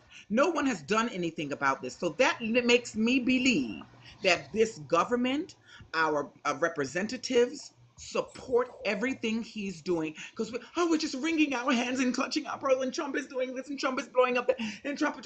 Listen, we're supposed to protect this fucking constitution. We're supposed to protect this country from foreign and domestic enemies. Trump is a domestic enemy. MAGA's a domestic enemy. All of these fucking people in this government who are supposed to have served in, I'm talking about our enlisted men and women, you swore an oath. The police swore an oath to the Constitution. Why the fuck has no one protected this Constitution in this country? Because they all agree with what Trump is doing. They're just pretending they don't. That's what I'm led to believe. Yeah. I mean, because, if it was going to happen, at what point, like here, when does it become moral to attack us? I mean, in what Trump is doing is in your face, but we've been doing this for a long time. For example, that stolen tanker. Joe Biden took tankers too. We've been taking people's shit for a long goddamn time now. This isn't a new fucking thing. That's correct. This isn't a new fucking thing. But the good thing about Trump is that he puts a big fucking spotlight on it and says, look what we just did, instead of kind of, pushing it back to where nobody really knows about it. Because I remember fucking Greece. Yeah, because hell, even Greece in 2022 or something seized a goddamn Iranian vessel on our behalf. And Biden's like, oh yeah, we got it. Like, what the fuck? Who are we? Who the fuck are we? Look at the plane from Qatar that they gave him. Well, we know that for if you're a person, you can't even take $20 from somebody without disclosing it or turning it down. He gets this plane. No one, they're clutching their pearls. No one steps up and says, no, you cannot take gifts from foreign countries. Right. Period. Full stop. This country allows this shit that he's doing because they want it to happen. They love that people are not going to have universal health care and that the premiums are going to be raised. They love that women no longer have body autonomy. They love it. And I have to believe that both sides love it because this motherfucker's still breathing. There is something wrong in this country. No one has the morals. Even today, I was absolutely appalled that Jasmine Crockett, who I fucking adore, is still a fucking simp for Israel, taking money, voting that they should still be funded. When are people going to say, you know what, the unaliving of thousands upon thousands of innocent people, including infants, babies, and children? I must now say, no, you do not walk out of this. a room from. You do not. You can leave, fucker. You can leave. Because you have nothing to add. But you take over conversations. Your timer should be brought leave. back. You can leave. Okay. You can leave if you don't want to hear people speaking other than. No, you can speak, but you take over the fucking conversation. You can leave because you're huffing and puffing like you're in. No, you take over the conversation. You should bring back a timer. Bitch, you can leave. You're the one up here breathing hard because you don't want to hear it. No, I'm listening to you, but you just got on the panel. You just got on the panel. She talks and talks, and you don't okay. Give someone. She don't give no one else breath to say something. Bitch, shut the fuck up. Get out of here. Hold on. I dropped his ass because Joey, I don't trust you. I think you're full of shit. I think your whole fucking way of doing your little TikTok shit is full of shit. And I could be wrong, but I don't fucking trust you, so fuck you. Don't come up here fucking 5 minutes. Why is she talking? And she just started fucking talking. Like, Jesus goddamn Christ, Joey. It's not all about you, Joey. But he wants to scream on your show all day. But all I'm saying is, so we Yeah, gotta I'm get to the fucking point done where with this shit. This we have motherfucker to. who I'm surprised he came up with that. I only had 60 people. Usually he'll wait until I got 120, run every goddamn person off of this motherfucking panel by screaming in their ears, breaking their fucking eardrums over and over and over and over again. And you want me to, I have to bring back the timer because I said so. Fuck you. Yeah. Joey, go on your Grinder account and go worry about what's on that in that realm. Yeah. Yeah, I'm sick of this like entitlement fucking shit. Like, you can fucking criticize the way I do my panel, fine, but don't get up here and try to fucking moderate over it. Let me make my own mistakes. Okay? Let me fuck up my own shit. I don't need you to help me. No, say you're sorry. What's up, Joe? How you doing? Say you're sorry. You need to say you're sorry. Fucking hell, man. Yeah. Joey could just be a fucking lonely guy, likes TikTok, comes up here to yell, and maybe has no other ulterior motives. I could be totally fucking wrong, but I see this shit over and over again. Joey? You may have, actually. Yep. You may have. I know you've sent a couple. I think you actually sent one that day that caused a big kerfuffle. Oh, yeah. Or was that you or was that somebody else? And they were, I know. That was actually that day that Siren went. Was that day that Siren went off about Paula? I don't remember. No, that was Andy. That's right. That was sent Andy. like 3 that day. That was Andy and Proxy when he brought Proxy back up. Remember that, Siren? Oh yeah. The entertainment value that comes from sniping people, I didn't realize was as great as it was until I saw it with my own two eyes. Fun. Yeah, it's kind of funny. Like seeing I'm it. sorry, but he just pissed me right off. Who's that? That's Andy. That dude, Proxy. So please forgive me for that day. No. Oh, tell us all about it, because like he's an interesting fella. I'll just say. But Andy, file your grievance. No, I said what I had to say then. I just was apologizing to you. Oh, I see. Yeah, no. Was that you on there that day when he got brought back up? I don't know. Anyway, he still hasn't answered the question. That's why he doesn't come up on the panel anymore. Okay, Cash, come up on What's the the panel, question? because we have video, please. Thank you. So Christine had, there were issues that, Christina made a claim about something that Proxy had said, and, she couldn't prove it. I don't remember the exact thing, but then like the next day, I guess, Proxy went around telling people, oh, Christine did this and she did this and we've got proof and this stuff, and like attributing to me what he was saying. And I'm like, I don't follow this guy around. He comes up on my panel every now and then. So then I get the fucking third degree from other people because of shit that he's now saying Really? on other people's panels. And so I'm like, bro, what the fuck, man? So I asked him, what the fuck did you say? And, what did you mean? Because I was trying to, if there's context to what you were saying, and it was conveyed to me improperly, then that's one thing. But he wouldn't answer. So I'm like, well, fuck you. You're just causing more trouble for me like Hoodlum, and fuck Hoodlum too. So fuck them all. Yeah, pussy. Wow. Yeah. I'm just done with it. Well, you try to be nice to people and they're like, oh, I can keep coming up here and just jabbing and making his fucking life miserable. So yeah, it's all pretty petty. Hoodlum is an oxygen thief. Hoodlum is it. He was up there telling Maverick the other day on that panel. What was he saying to you, Maverick? He's like, be quiet or stop talking or something. Which one? Who? Hoodlum. On Olive's panel. Oh yeah. Oh, he was joining in it was a KKK meeting triple K meeting panel. Oh my God. And then they had that token black shoe shining tap dancing jigaboo, who was doing his stand up routine about black women and how black women have nappy hair and we this and we that and all that bullshit with his self hating ass. But my account was permanently bananaed from that live because they have a lot of Zios that were reporting me, and and then one person in the live was saying that I had threatened this person's life, and that is not true. Oh, the story with the ice pick. Right. Okay, for the record, guys, this person, I believe, and I'm pretty sure I heard correctly, he was talking about stringing her up to a tree. Yes, and having burn marks on my neck, but that was okay. But when I said to him, well, I know you want a white girl, jigaboo. So I hope your white girl is listening. I want her to get an ice pick and introduce it to your juggler while you're sleeping at night.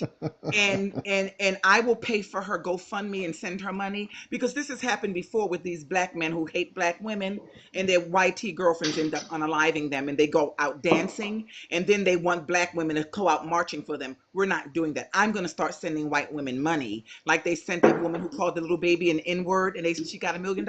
I'm going to do that for YT women who start introducing ice picks to black men's jugulars, because your asses are trash, especially the ones who attack black women. So they said that I was threatening his life and blowing it out of proportion. Of course he wanted me to hang from a tree, but that's okay. And then my account got permanently bananaed, so that was fun. Well, sorry, Oh my God, hold on, guys. Wait. This is breaking news. Joey has just unfollowed me. Oh my God. You need to say sorry. Oh, everybody, are we all in tears right now? No. You need to apologize.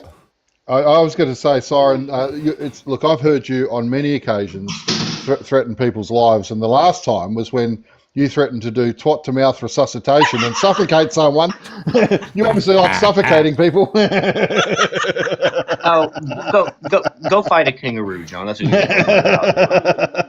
I love her. I love you to death.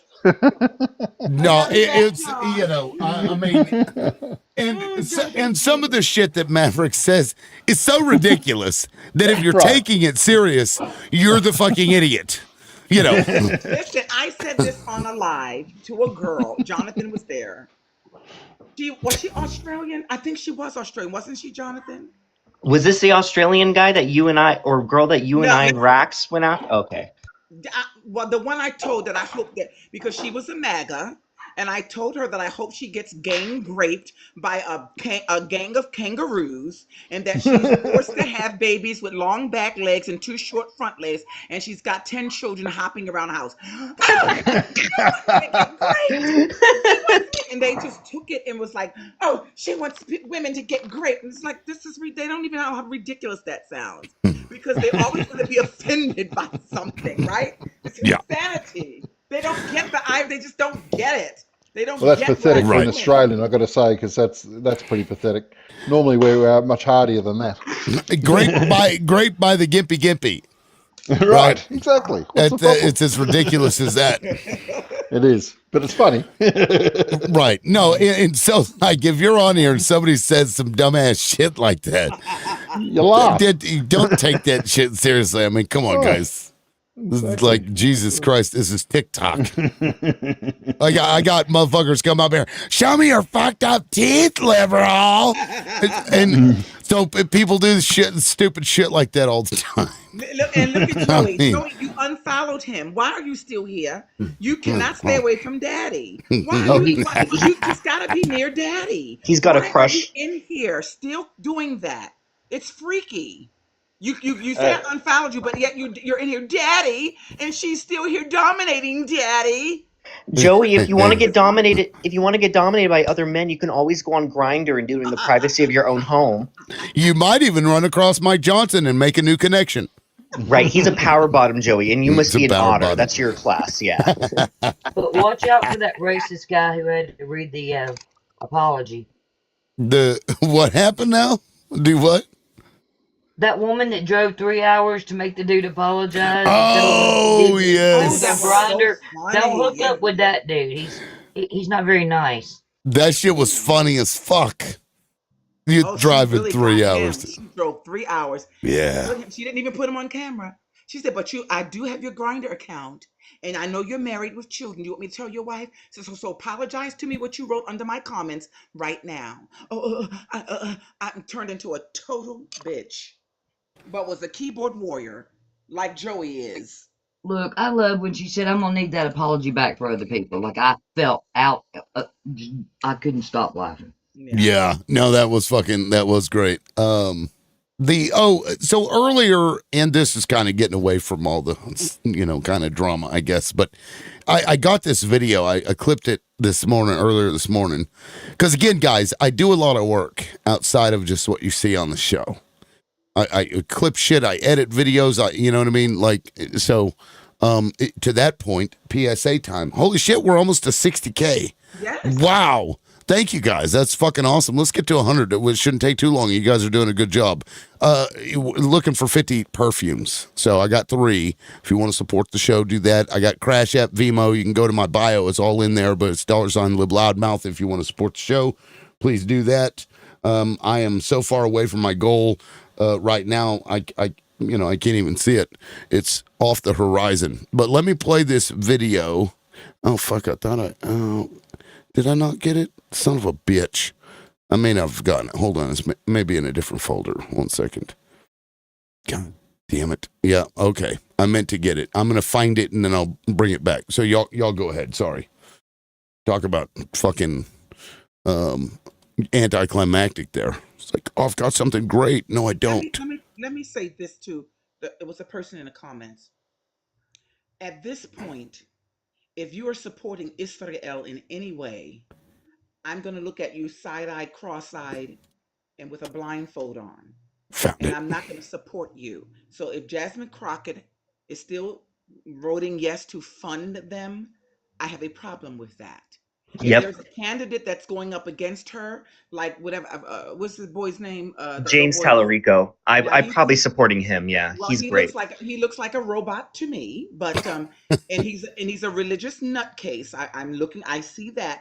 But if he's not taking money from Israel or the PAC or even supports them, I'm now needing my candidates to say, I do not think that Israel has a right to exist in the state that it's in, because it's a terroristic G-side apartheid state. And why the fuck should that type of thing have the right to exist? So that's me. And as far as I'm concerned, if you are in their pocket in any way, I'm not for you. I just want to add on that Jasmine Crockett hasn't taken any money, but she has voted in favor of sending aid to Israel.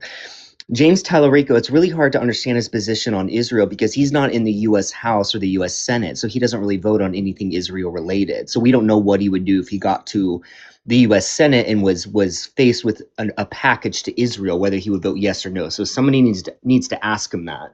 Well, they say he has backers. He has backers that has helped him through his career. That has helped him, I guess, he has some backdoor channels that we have to just investigate.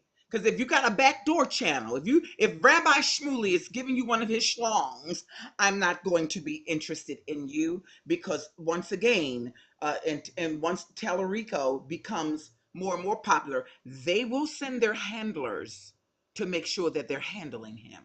That's what they do. This is not anti-Semitism. It is what they do. Marjorie Taylor Neanderthal Green has said it, and so has several other people. If you're a freshman, they will send their handlers in there to get you on the right side of what they need you to be on. I'm not interested in that. I want people who are anti-Israel to be the candidates for me, period. Yeah, no, I've got questions about Tallarico. Just for me, and maybe it's biased, but the fact that he's so religious is just, I don't know. I've got questions. So earlier we were talking about people not wanting to come over here because of our healthcare and stuff. I found this video and wow, just listen. So I just got my hospital bill in the mail. And before I had a baby, I always wondered how much it costs to have a baby here in the US. I have pretty good health insurance, but this is the breakdown of my hospital bill. So the first thing was the room where I stayed at after delivery, and that was $17,760. Pharmacy, $55. Medical surgical supplies, $1,323. Non-sterile supplies, $2,437. Sterile supply, $50. Lab work, $1,484. Immunology, $450. Hematology, $1,098. Anesthesia, $615 for that nice epidural. Drugs required, $59. Delivery room, $20,395 for a whopping total. Oh wait, no, I missed it. I don't even know what the heck this is. $5,657, and then for a whopping total of $51,383. To have a baby. $51,000 to have a fucking baby. Start having him in your house and push him out on the living room floor, and it'll be much better.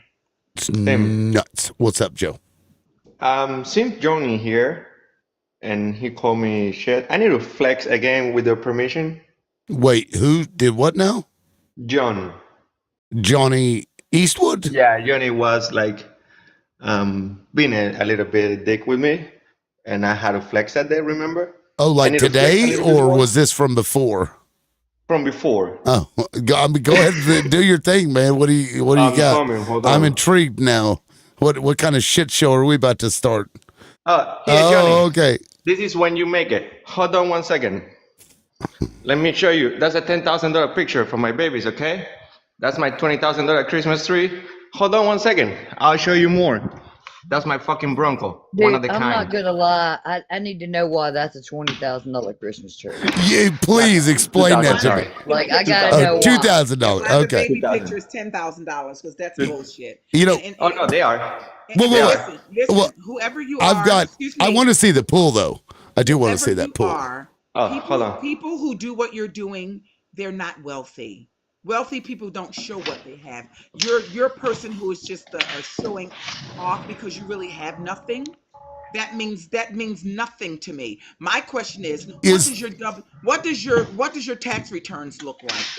Well, if you're, I pay how do we know $400,000 you a don't year. have all this on a credit card? Like I had to pay $400,000 a year. This means nothing to me. You're bragging about this means that you're not used to money, and that you're showing off all this garbage, which means nothing. Right. He bought all that with a home equity loan, y'all. That's probably what he did. Well, okay, so is the pool thing the thing that's set up, the little square that was up there, is that heated? Or is it okay, so it's like a little jet thing. I mean, it looks cool, but look, I would never, even if I was a billionaire, I would never spend $2,000 for a Christmas tree. What we used to do, we went out and we cut down pine trees and we dragged them bitches back to the house. It cost us whatever it cost for the gas to go out in the middle of nowhere, looking like this on the side of the road, like go fucking you can go to any taking trees in California now and pick a house that looks like that. That's going to be a house for $5 million. And 30 years ago, I could have got that house for $170,000. Which is nuts. That showing people stuff is ridiculous. So, Joe, lesson to you. When you do that, you look like an asshole. And people know that you're definitely, if you tell them you're rich, that you definitely don't know what to do with money. Because if you spend $10,000 on that dumbass photo, on that not even framed photo of your daughter, you're an asshole. Well, I've also got to ask Joe. You appreciate the show, right? I assume. So why don't you gift me more? You don't want galaxies no more. Well, no, you can do crash apps. I can do galaxies if you want. Well, TikTok takes most of that. Galaxy, Joe. Send me some galaxy. Fucking, you know what? Drop them all. Sorry, what you say? That's the drop them all. Okay, what? This one over in the corner, the one that says liberal loudmouth, drop him. How much you need, you say? I'm just kidding. I'm just fucking with you. Yeah, you know, because I love whenever I have somebody, they're like, they're like, I make all this money. It's like, you hardly ever gift. Joe, I'm one of those kids Why do that you has never gift? Joe, Listen, I'm one I of can those add you kids to that my has Telegram and charity. Joe, I'm one of those kids that has leukemia. I really need you to donate so I can pay my bill at the children's hospital. Please, thank you. Look, if you're Hey, gonna send liberal. you, I mean, send you. I already donate to them, so they will help you. That's fucking Oh, funny. thank you, Joe. Can That's you a tell nice that house, though, Donald man. Trump is like really It's like I swear he's truly got dementia or so out of touch it's unreal. Because the other day he said Joe, kids can do without less dolls or pencils. That is And my true. thought is, where the hell kids don't even know what a pencil is anymore. That's Wait a true. minute. Did you so see Flatback are we just Melvin, yapping about pencils? also known as Melania, reading or trying to read a Christmas, guys?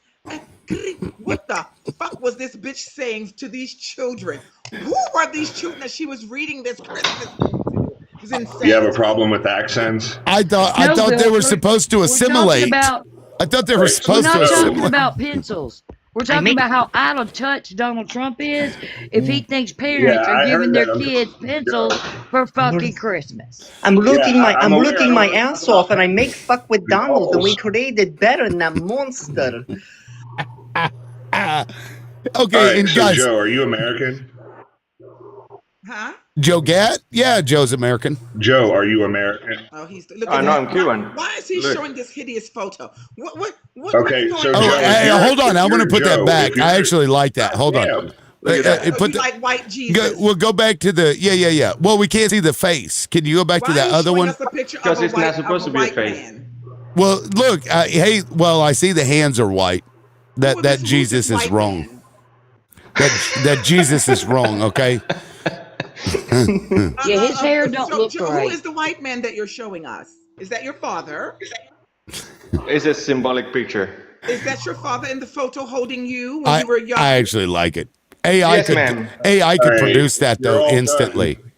Here, let Y'all me. done? I'm gonna have. Bill, if you want to get in Look, on the conversation, get in on the yeah, conversation. jump But in there, I'm quit man. trying trying to Yeah, to. insult God people. damn. yeah. What's up, man? You ain't all that. Bill, what's up?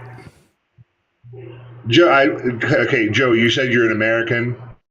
I was born in Cuba, but yes, I'm an American now. You can't. I'm guessing. Okay, so you live here now. Okay, so if you understand that 70% of this country is paycheck to paycheck, what makes you think it's in good taste to come on here and flash your wealth? Oh, because I had a discussion with John. It wasn't for everybody. It was just me and John. So nobody else Yeah. will take it. What makes you think that? I'm not talking Zio. Give me a second, please. I said, please. Yeah, go If ahead, that's Bill. between you and John, then why don't? If it's between you and John, why don't you just take it to the DMs, man? Half of this, I bet a majority of this panel probably doesn't like you coming on here and flashing your fucking wealth when most of us are paycheck to paycheck, suffer food insecurity and all kinds of fucking problems in the U.S. I think the last thing most of us want is for you to come in here and tell us how good you have it. Well, I'm sorry if I offended anybody. Yeah, I mean, you showed your car off that one day, so it doesn't bother me, but I take he wasn't Bill talking to me, was he? Yeah, I think he was. Yeah, I think it was. Why? I don't remember any of this.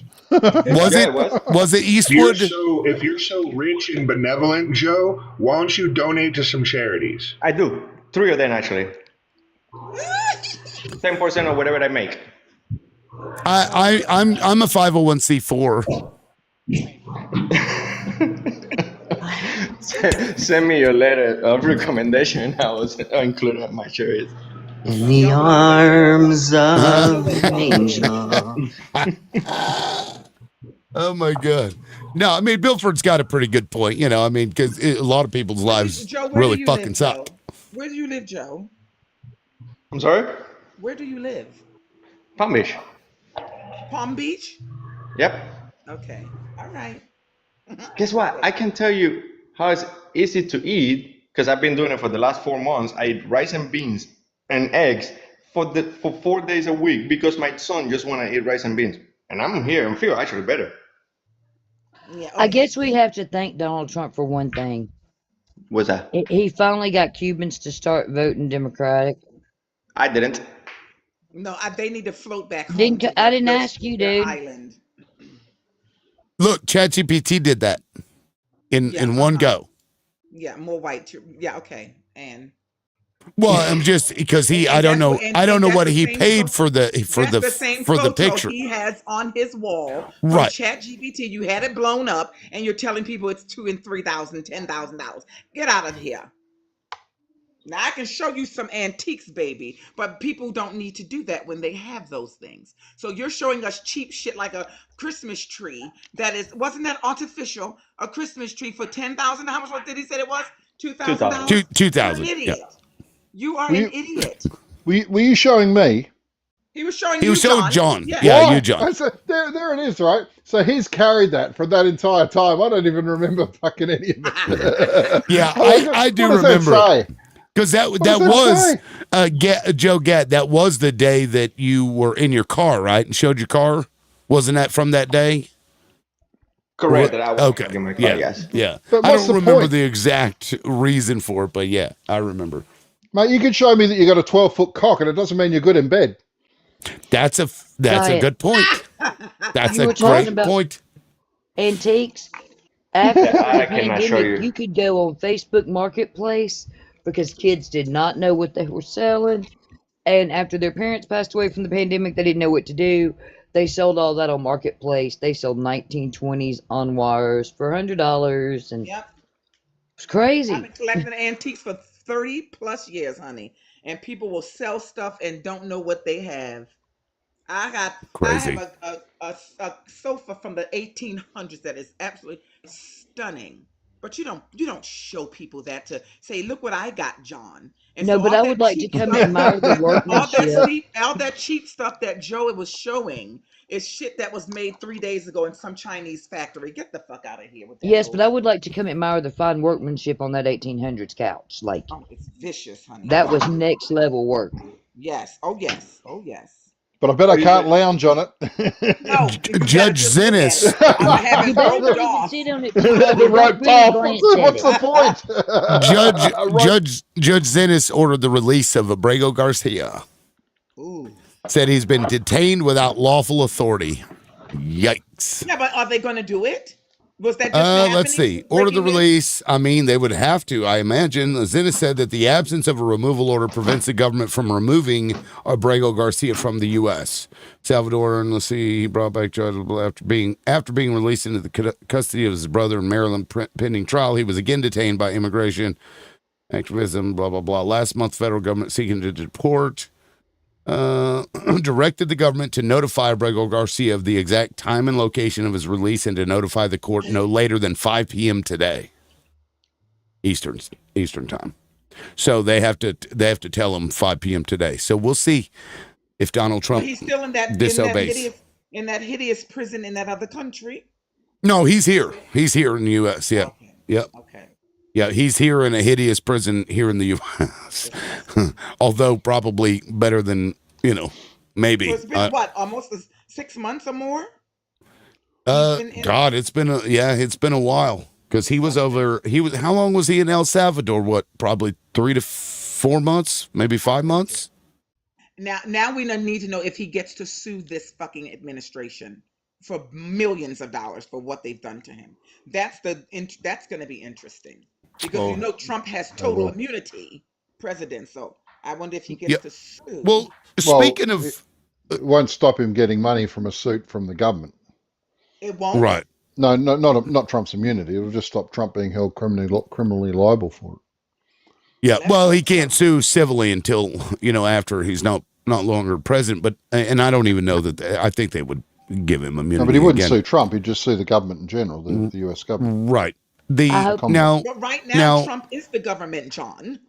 Yeah, I understand. You know what I mean. Yeah, I know what you mean. But yeah, they're so crooked.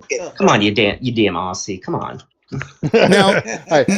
Now, Joe, since you're on here, actually, this is something I'd been wanting to talk about. I seen this like Monday or Tuesday. ExxonMobil is now suing in U.S. court, suing Cuba for the stuff that I guess Fidel Castro took when they nationalized the, industries in the country. Like, how do you feel about a private company being able to sue a country in another country over shit that's that country's? Like, is that weird to anybody that we think that we can even do that? Because the problem is the government came and took everything from everybody. Yes, they can sue it. The government, the Cuban sovereign government, took its own shit. It's not their own shit. That was people's. They put it in place. They didn't build it. Was it? Yes.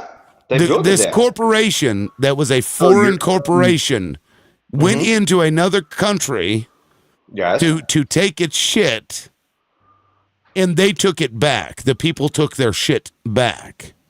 They didn't Joe, take you're it. They from Cuba, bought right? it and built something. No, they Joe, took their stuff back. Cuban, right? Yes, he is Cuban. Okay. How they took it? So you came here 4 years ago? 21. 20 years ago. 21 years ago. Okay, so you're a grown man. So how do you mind if I ask what generation you are? I'm Are 41. you Gen X? I don't know. 41. Okay. I don't care. You're a about that millennial. shit. Okay, so do you know that before you and I were born, because I'm 40, do you know the history and relationship between Cuba and America probably 20 years before we were born? Yeah, I saw it in school. Yeah, every single day. Okay. So you understand that under communism, the means of production are in the hands of the proletariat? Which proletarian is that? The government, you mean? Cuban. That would be the Cuban proletariat in your instance. But, well, you mean the government on Cuba? Because that's how it works. Do you know what a proletariat is? The people. Yes. No, So but when do they you know that's not how it works in Cuba? Right. So when they own the means of production, right? And then a government said, okay, the government itself is saying, hey, the means of production's in the hands of the people. Okay, it's been seized because it's their natural resources. Then a capitalist nation says, well, since you're using our capital foundation, we're going to come in and sue you. That's basically what they're saying is, do you believe in the right of a country to have the means of production be in the hands of its citizenry? Or do you think they need to replace the capital because it was originally the oil company's capital? So here's the deal. On this case, everything belongs to the government. Nothing belongs to the people. So if they want to sue the government, yes, I'm okay with that. Oh, Bilford, I went through and muted everybody, so I muted you, I think. So you are muted. Bilford, there Just you listening go. to his There response. Yeah, I was listening to his response. Yeah, that was Did he ask me something? Sorry, my audio. I just thought you would. I just thought you would respond to it. I say nothing belongs to the people in Cuba. Everything belongs to the government. So for that end, I'm okay with them suing the So government. you're saying that it's authoritarian? So you're saying it's authoritarian and not communist? Correct. Absolutely. Then why are we taught that it's a communist nation? And why do they have communist values and own the means of production outside of the government? Because that's how they call themselves, and they don't have no values. So to be communist means that the means of production is not owned entirely by the government. So if you're claiming contradictory to that, you're saying that Cuba is authoritarian and not communist, which is not true. And it is absolutely true. Have you ever been in Cuba? Have you ever lived in Cuba? I have not. I have not, but I study communism and I study dictatorships and authoritarian leaders. And a lot of times communism suffers under authoritarian leadership because what you're doing is you're trying to establish a state and then rule it by force instead of a true proletariat would be a collective decision that's made by the people, right? So you're telling me that the people in Cuba have no collective power. Is that what you're claiming? Correct. Even from other countries, and that's ridiculous to me. That means another country could make a claim against the United States and sue us, and then what? They had no power. The people in Cuba had no power at all. Okay, well, then why don't you go what's back your home and basis help for them that get claim? power? What do you mean? What is my basis for that claim? That I lived They in there have and I lived that.